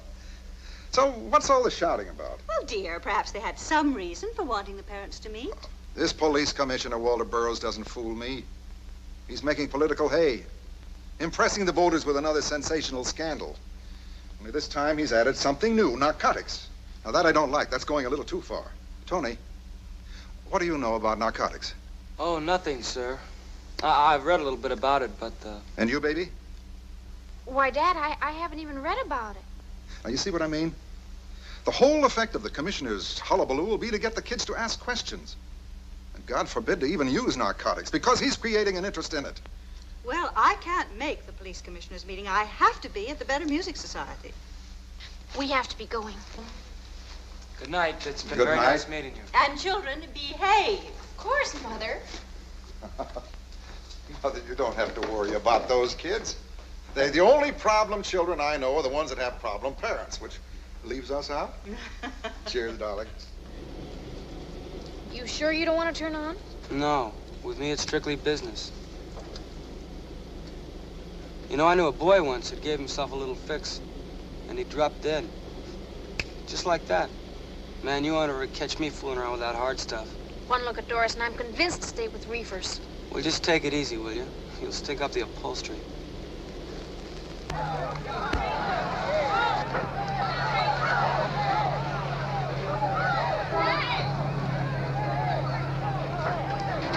Hey, we got to give the $80, says our cars will beat yours. Covered, man. Hey, that's a $100 bill. Don't worry, I'm just letting you hold it. I got a better idea. Why don't we join forces? Sorry. Plan it my way.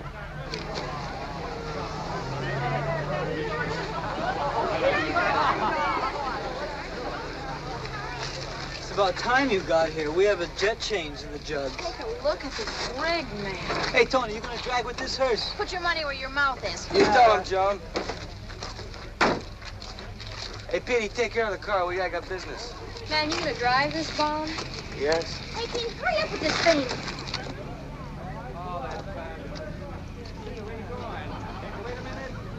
Well, Juki set me up for something, but I'm still looking. Yeah? Well, you can stop looking. As of now. Don't tell me you're my connection. I'm holding, man. You got any complaints? Okay. Let's play follow the leader, huh?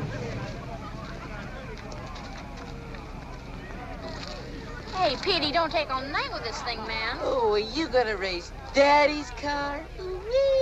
Why don't you make like bubblegum and blow, Flat Top? Oh, wow. Hey, man, what do you got here, huh? A real live motor? Well, great Tony Baker. With egg on his face. Let's stick to business. How many joints you got to sell? 100? Only 100? Yeah. Then it'll cost you 100. Well, wait a minute now. That's a retail price. How do I make a profit? Just want to see how hip you were. Cost you 75 cents a piece. I was paid only 60. Yeah, well, the price went up last night. You see, heat's on now. And I know I don't have to tell you what the rap is for pushing stuff in this state. 5 years to life. I know. I'm all in tears. Look, why not make it 65 and I'll buy all the caps you got, too? Caps? Oh, come down now, boy. I'm not pushing hard stuff. All righty. I'll just take my business someplace else, then. You better buy your stuff from me, friend.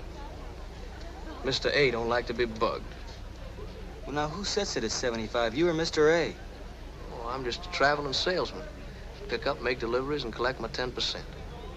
Now, do you want it or do you want it? Okay. Okay, I got no yen to bug Mr. A. I guess what's good enough for him is good enough for me. Crazy.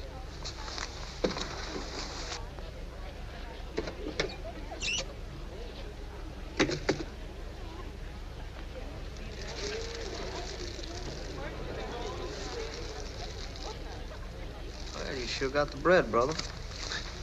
It's a lot more, too. You just help me get some H, some Coke, and some goofballs. It's like I told you, friend, I just work here. Hey, why don't you spread the word around that I need a supply? Why don't you advertise in the newspaper? Oh, now that's really funny. Yeah? Yeah. I thought you'd like that. What's the matter with this thing? What do you think's the matter with it? It won't start. Come on, you give me a push, will you? 1, 2, 3.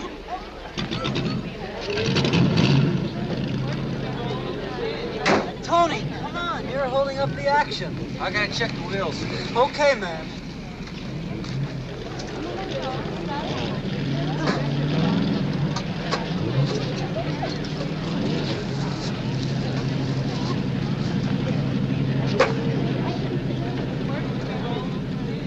Okay, doll, out. You think I'm chicken like the others? Let's roll. Anything you say?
This is nice. Come on, get out.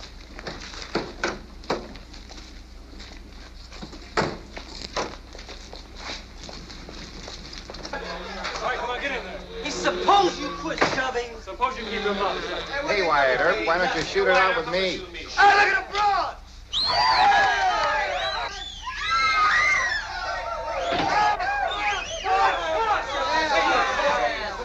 Now look, you guys, say nothing. Don't even give the fuzz the right time of day. Dig it, Dad, dig it. You idiotic. What are you trying to do to me? To you? Yes. I'm not doing anything to you, Mr. Staples. It's just Oh, don't apologize. The damage is done. I'll sue for false arrest. I'll have you thrown off the force. Oh, take it easy, darling. Take it easy. You two-bit heroes, making life miserable for innocent children. Why don't you go out and hunt real criminals? We got a tip on this drag race. But when we found the marijuana, Well, sir, that's a very serious charge. I don't believe the kids have touched the stuff. Oh, file suit against the police commissioner first thing tomorrow morning. Mr. Staples, let's get out of here. Don't cry, darling. You're all right. You're figuring on clobbering him. Be a waste of a good punch. You see, Staples, there's no exception. The other parents will soon be here jumping all over us. Not my child. Oh, no, it's a horrible mistake. They won't believe the truth because they don't want to, until it's too late. And then they'll call us bums because we didn't warn them in time. Take care of this, will you?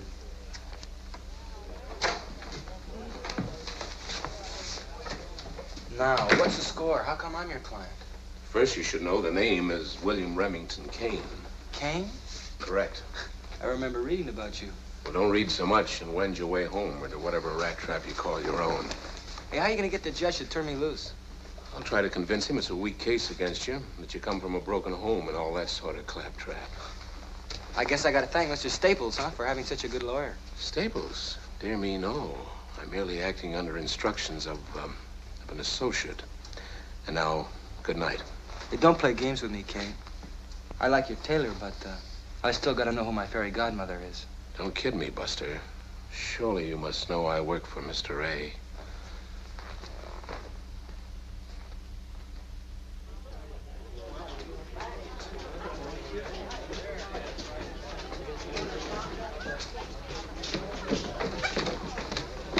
J.I.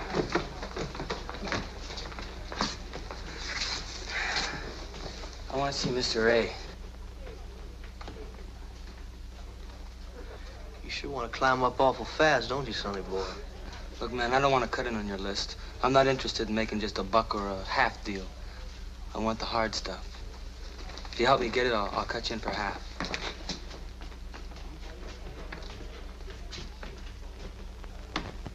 Oh, man, look, I dig you, see, but,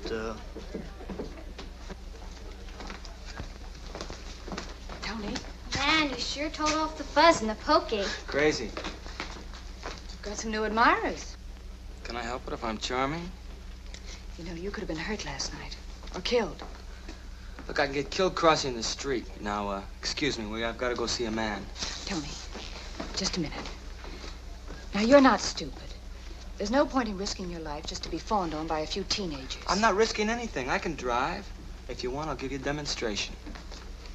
How well can you drive when you're hopped up with marijuana? Oh, now, wait a minute. It says someplace that a man is innocent till he's proven guilty. Marijuana was found near your car. Look, the cops plant that stuff all the time just to make arrests. All right. I tried to help you. I guess the only person that can help you is yourself. Wait a minute.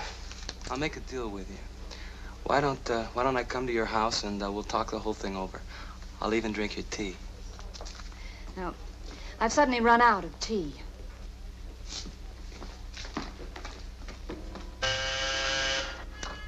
I left it open for you, honey. In a mo, honey. Oh. Are you Mrs. Delane? Yes. Are you Tony's aunt? Yeah. Well, I'm Arlene Williams, his counselor from school. Oh, yes. Won't you come in? Thank you. The house is in kind of a mess. Sit down. Thank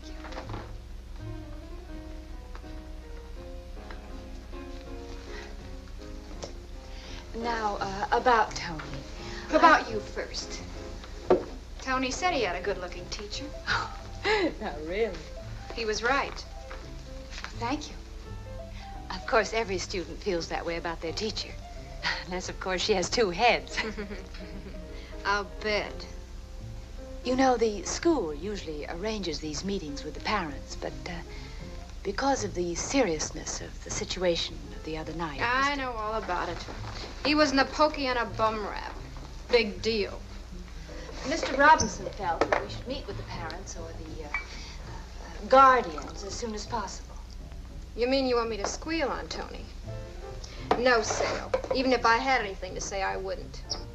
You see, there's this group at school, and they seem to have formed some bad habits. Look, Miss Dimpletoes, if you people at the school think that Vic and me, Vic's my husband and he's out of town on a job. If you think we're raising a juvenile delinquent, say it. No, Mrs. Delane, we Don't double talk me.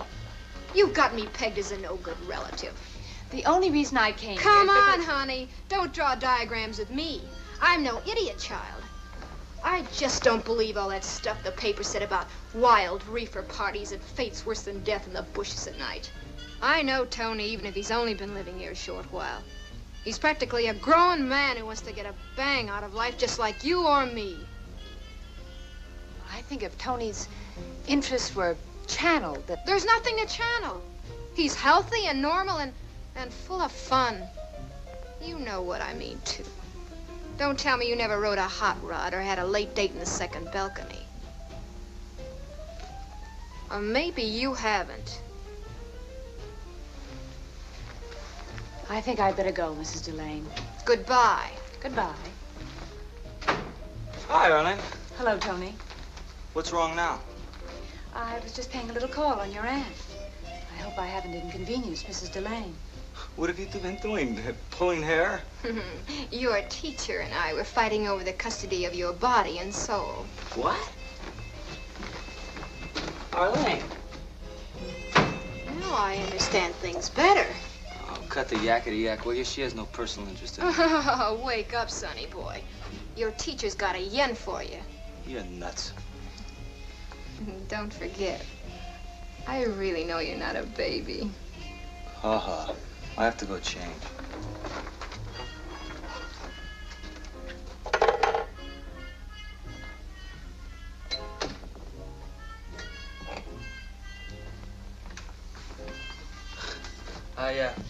I don't remember inviting you in here. I won't look.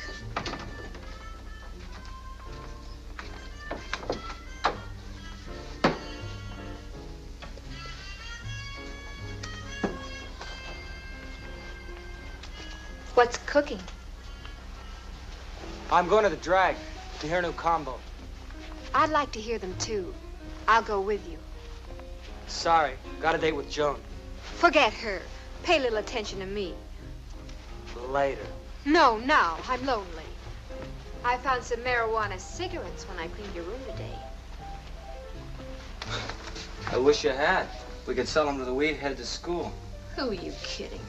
In that drawer under your handkerchiefs. That's where I found them. Skinny brown cigarettes.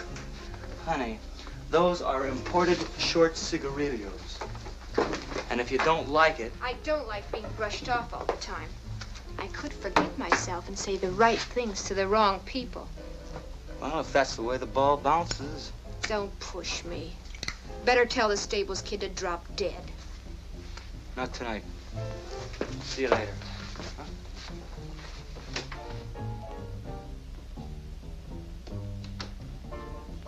Well, let me tell you something, I'm gonna burn off my shoes. Yes, I wanna tell you, pretty kid, that we got a lot of leather blue. And we're gonna start right, we're gonna shake it up tonight. Well, I'm bopping at the high school hop, I'm bopping at the high school hop, I'm shaking at the high school hop. Man, that swings. Hey, you torching up? Now look, don't be a drag kitten. We don't want to get caught with a reefer again. I had enough of the pokey and all of that jazz. I'll get my kicks out of you.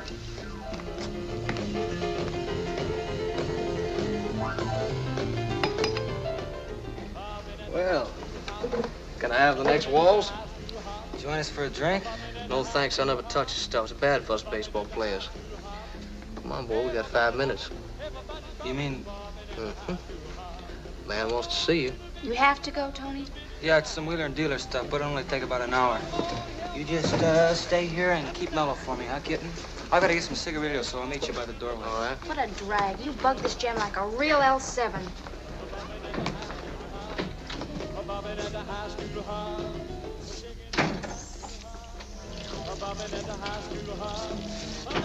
Got the tools? Up my sleeve. Money? Uh-huh. Yeah, but I don't know where J.I.'s taking me. Like this combo?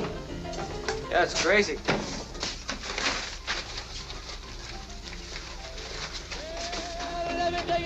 them, I'm gonna burn off my Hello, nephew mine. Didn't think I could make it, huh? Later, Gwen, I'll be late. See, I can get a date if I want. Hi. I don't have to come crawling, see? Not good enough for you, huh? You hear that, Billy boy? He says I'm not good enough. He's got a school teacher. Come on, Billy boy. This is an aunt? Boy, she can chaperone our next dance anytime. Come on.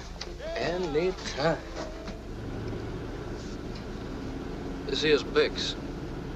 You two probably seen a lot of each other. What are you picking up on, man? Whatever you're putting out, I'm just trying to play it cool. That's the most, man. Always play it cool. Bix likes it cool. 824.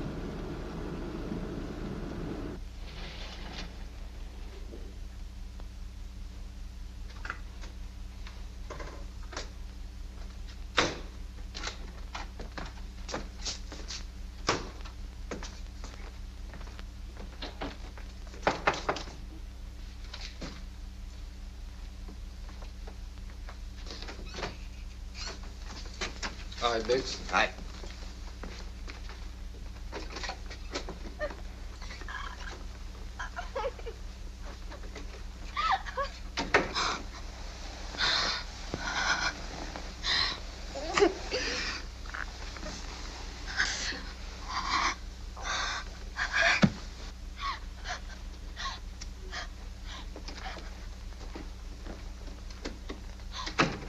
Close that door, will you? Beck's doors don't feel so hot. Tough little broad. Still won't say yes. Mr. August, I'd like you to meet Tony Baker here, who you already been apprised. It's my sincere hope you two are going to have a long and profitable friendship. Tried to tell that chick that no hophead ever becomes a lady. Just ain't in the cards. She's a new pusher, huh? Well, Put that drink down. You know what alcohol does to your system. Well, it's my first one. Now look, I pay you for a class family. Upper class. Let's keep it that way. Just lay off the booze. Now get out. Alcohol's murder on the system. That Doris sure has something wrong with her system. Oh, you know her? Yeah, she's a friend of Joan Staples. Lives right next door. She's sure all strung out with a habit. Told her I'd give her a fix if she'd join some girlfriends of mine. Nice little home upstate, but she wants to be a lady. She's kicking it bad, but she's cranking up. Looks like she's about ready to give. J.I. tells me you're real good people. You've been throwing your gold around like you made it yourself. I take a little, leave a little. You hit Santabella like a tornado. Big noise. But, what else? I got 4 big ones, and I'm looking for junk. Now, they tell me that you can handle it. If not, I'll connect down south. Easy, boy. Just because you got straight with the low balls don't mean you're real good people. Mr. A always likes to make sure. We had a federal roper try to ace himself in 2 years ago. When we got through with him, he was too wet to plow.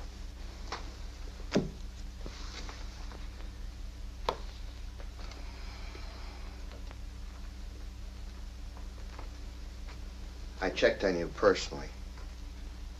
You're good people. Glad to know you, Baker boy. Same here. I was a little bit surprised to hear that you got busted and shy for using agent. Oh, that, yeah. Well, I was just joy popping. I'm not a habit man. Oh. Well, Vic, give everybody a pop and see if the young lady in the next room wants to fix. That is, if she's ready to cooperate.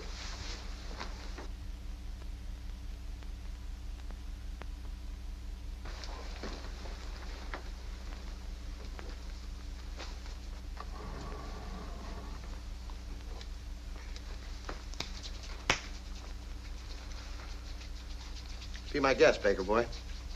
Crazy looking tools. Nothing but the best.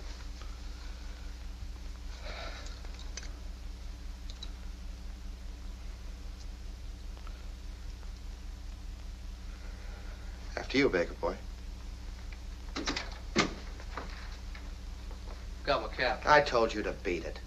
Okay, I'm going. Have a ball now, here. Man, that's a dull needle. Hey, What about you, Pop? Just gave you your final exams. You passed. Crazy, Mr. A. I never took effects, and I never will. I just wholesale to top-head pushers. If I ever took a shot and the big boys heard about it, I'd be out of business. Do you ever know a hype you could trust? No. If the kids want it, fine. If they don't, we get the other kids to pass the word around that they're chicken. The more kids that get hooked, the better for business. But no junkie, young or old, will ever get the big-time rackets. How come you let me have a shot? Who said you were big time? You're just a big customer, nothing more. If you try to rat on me, it's just a junkie's word against mine. Me? I'm a solid citizen. I'm clean. No marks. You're gonna wind up like that chick in the other room.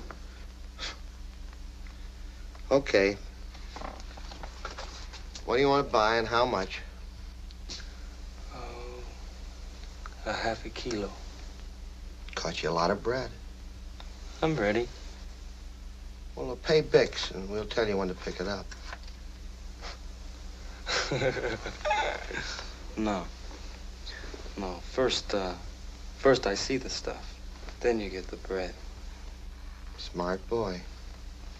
Gonna cost you 4 big ones, though. I cost a little. You got his phone number? We'll call you in about an hour and tell you where to pick up the stash. Later, man. I'll drop you off at your wheels. This way, sonny boy.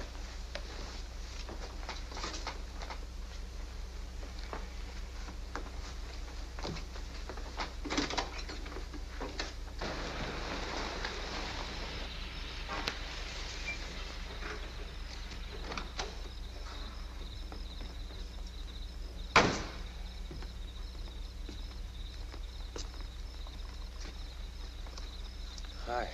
Hello, Mike. As soon as Quinn called, I alerted everyone. We got Mr. A's place staked out by most of our men. Quinn is staying on at the drag. Watch yourself. This is a bad bunch. Do you still want me to tape the buy? Yeah, if you can. How's Gwen behaving? Oh, that ant bit's getting pretty rough. Well, good luck, Mike. Thank you, sir. You know, after this, I'm gonna have to take another training course to learn how to behave like a human being again. See you.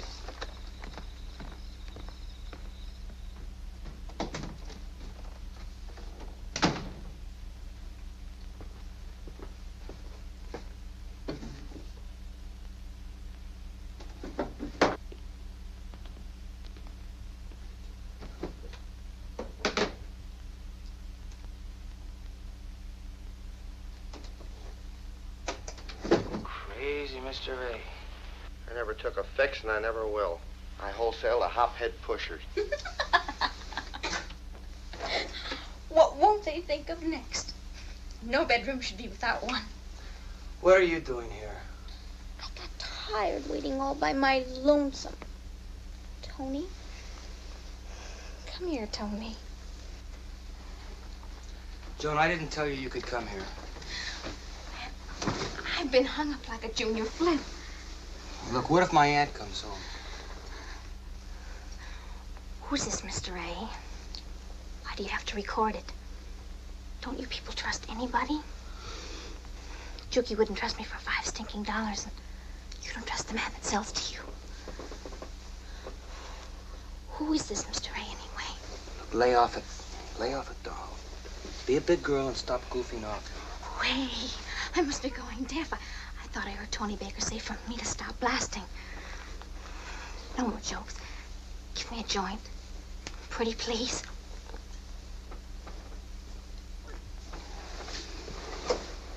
Something wrong, Daddy? Uh-huh. Yeah, now look, I'm sorry, but I've got business. Not now. I know it's a drag, but I've got to cut out. Are we even going to listen to that cute little tape recorder? Oh, that's just stuff I recorded in Chicago. Well, let's call J.I. and the other cats and invite them over to listen to that recorded jive. We'll just have a pop. Sure. Okay. Look, I dig you. You stay here. Right? You stay put. Right here. And I'll go make a couple of calls, see? Make a couple of calls, and I'll come back and we'll have ourselves a real session. Don't be too long. I won't.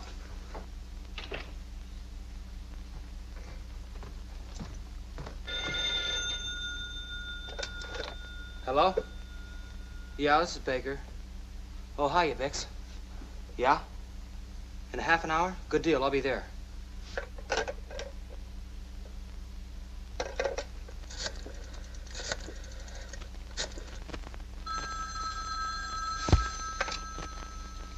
Hello? Hi, this is Tony Baker. Look, I need your help. What is this, a joke? No, this isn't a gag. Now, you've just got to believe me. I can't explain now. Well, why should I believe you? It's about Joan Staples. Now, can you come over here right away? Now, Tony, just a minute. Now, let me think. Look, the longer you think about it, the rougher it's going to be all around. Now, if you've ever believed in me before, now's the time to do it. Okay, I'll leave the front door open. Now, you've got to come over as fast as you can and try and keep Joan here. I know I can trust you. You've got to trust me. No, now, wait a minute, Tony. Look, it's late. I'm in bed. Look, if you don't believe me, call Commissioner Burroughs. Tony, I can't believe you. Now, please help me. I haven't got time to talk any longer. Goodbye. Just in time, Tony boy, to have a party with my old friend. Now, I'm in a rush. What's the matter? My old friend here, my old friend. What's your name, old friend? Bill O'Flair. You know what I think? I think I don't like this guy. What's the matter?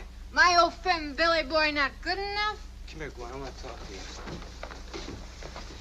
Now, look, sober up, will you? This is important. Joan Staples is in my bedroom. And look, you've got to keep her there. This is important to Burroughs. Joan Staples? In your room? Now that's an insult. Hey. Did you insult that little lady, huh?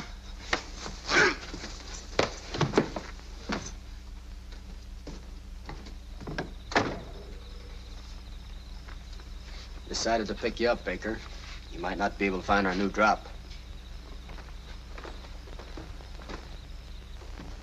Tony?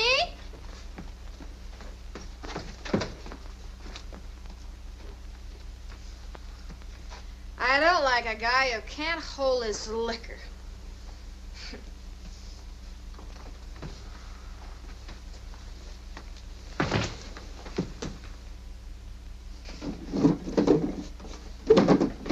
Don't give me that goody-goody stuff. I'm gonna have a good time while the time is right, and the time is right now. But Joan, dear, listen, you've got to control yourself. Tony's a pusher, and if I find a reefer, you're not gonna stop me from blasting. I can try. You better...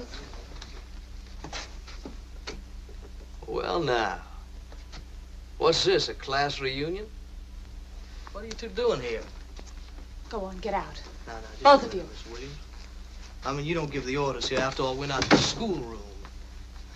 Please, J.I., give me a joint. I just gotta have a blast. I asked you before, baby. What are you doing here? Leave that girl alone. Sorry, Miss Williams. You don't want to get hurt, do you? I said leave her alone. After she tells us a couple of things. No, not you, not Juki, not even Mr. A. What was that you said, kitten?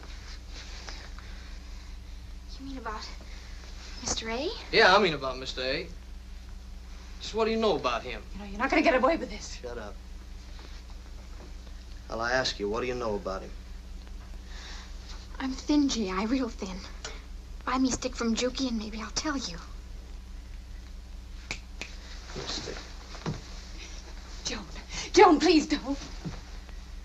Now, who told you about Mr. A? Tony's a very close friend of Mr. A, even though he doesn't trust him. Yeah? Well, what does that mean in American? Oh, I mean, if you trust somebody, do you always take along a little tape recorder to check the deals you make? You know something, Joni? I don't believe you. What are you doing? Just take it easy. Okay, the party's over.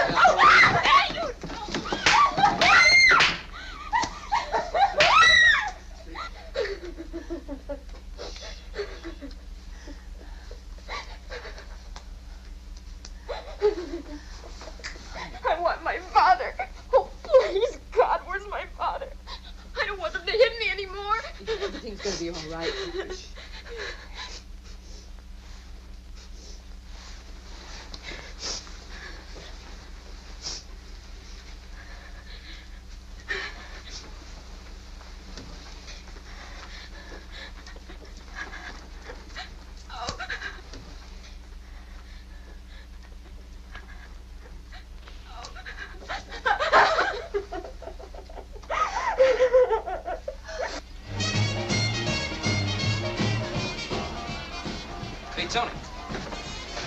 can use you on the team if it doesn't sound too square for you.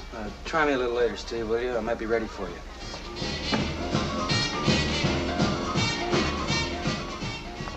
Looking for your table? I'm sorry, but we changed the reservation. Come on.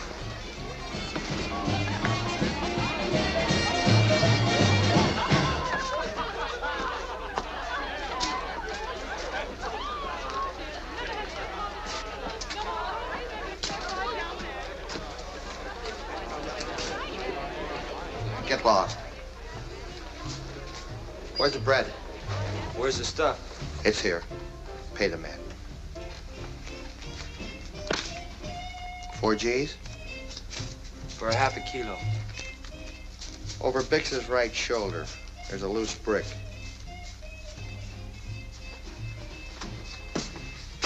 Which one?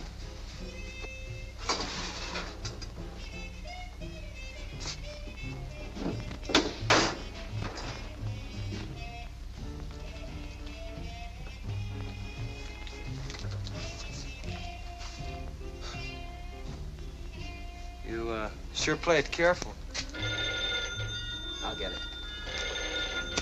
Baker boy, you just got yourself the best heroin in the market. I know. That's why I came to you. Yeah.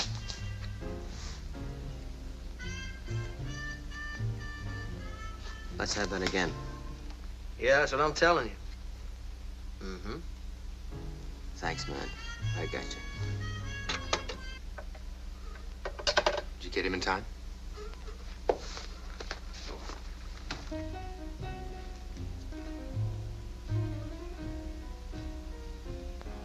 You sure? All right, kid. Roll up those sleeves. Roll them. Help him, Biggs.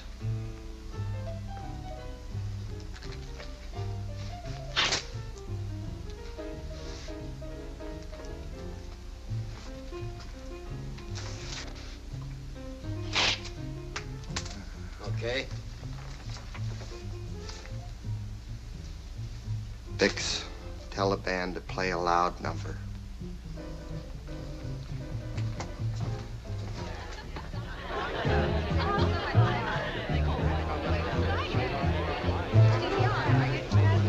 Now, why don't we make a deal? One wrong move, and I won't wait for the loud music.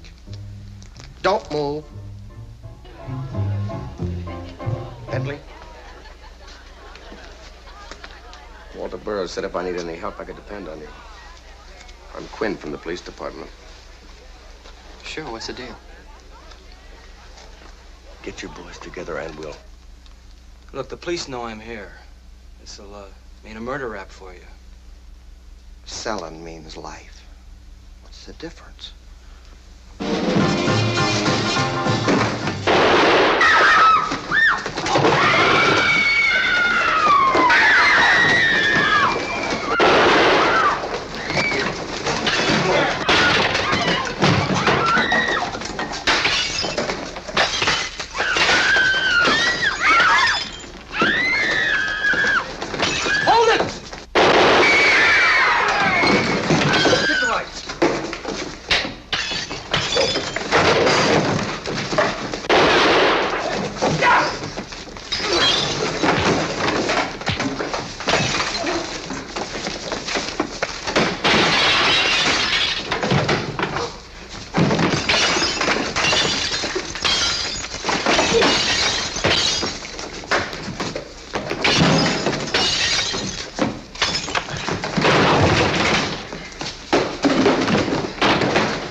just seen an authentic disclosure of conditions which unfortunately exist in some of our high schools today.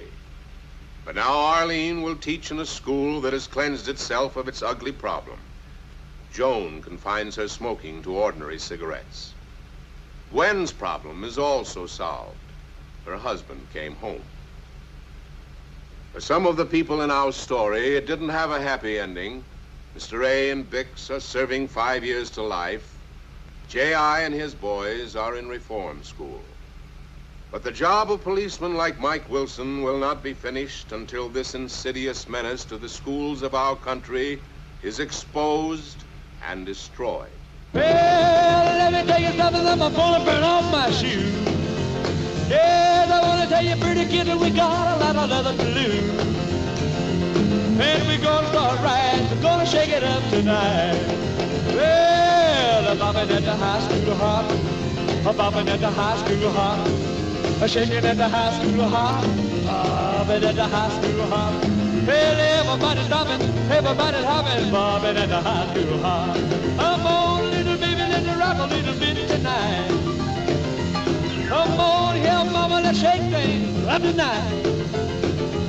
Yeah, heart will beat the rhythm and my feet are moving smooth and light. Well, bobbing at the high school hop, bobbing at the high school hop, shaking at the high school hop, walking at the high school hop. Well, everybody's bobbing, everybody's hopping, bobbing at the high school hop.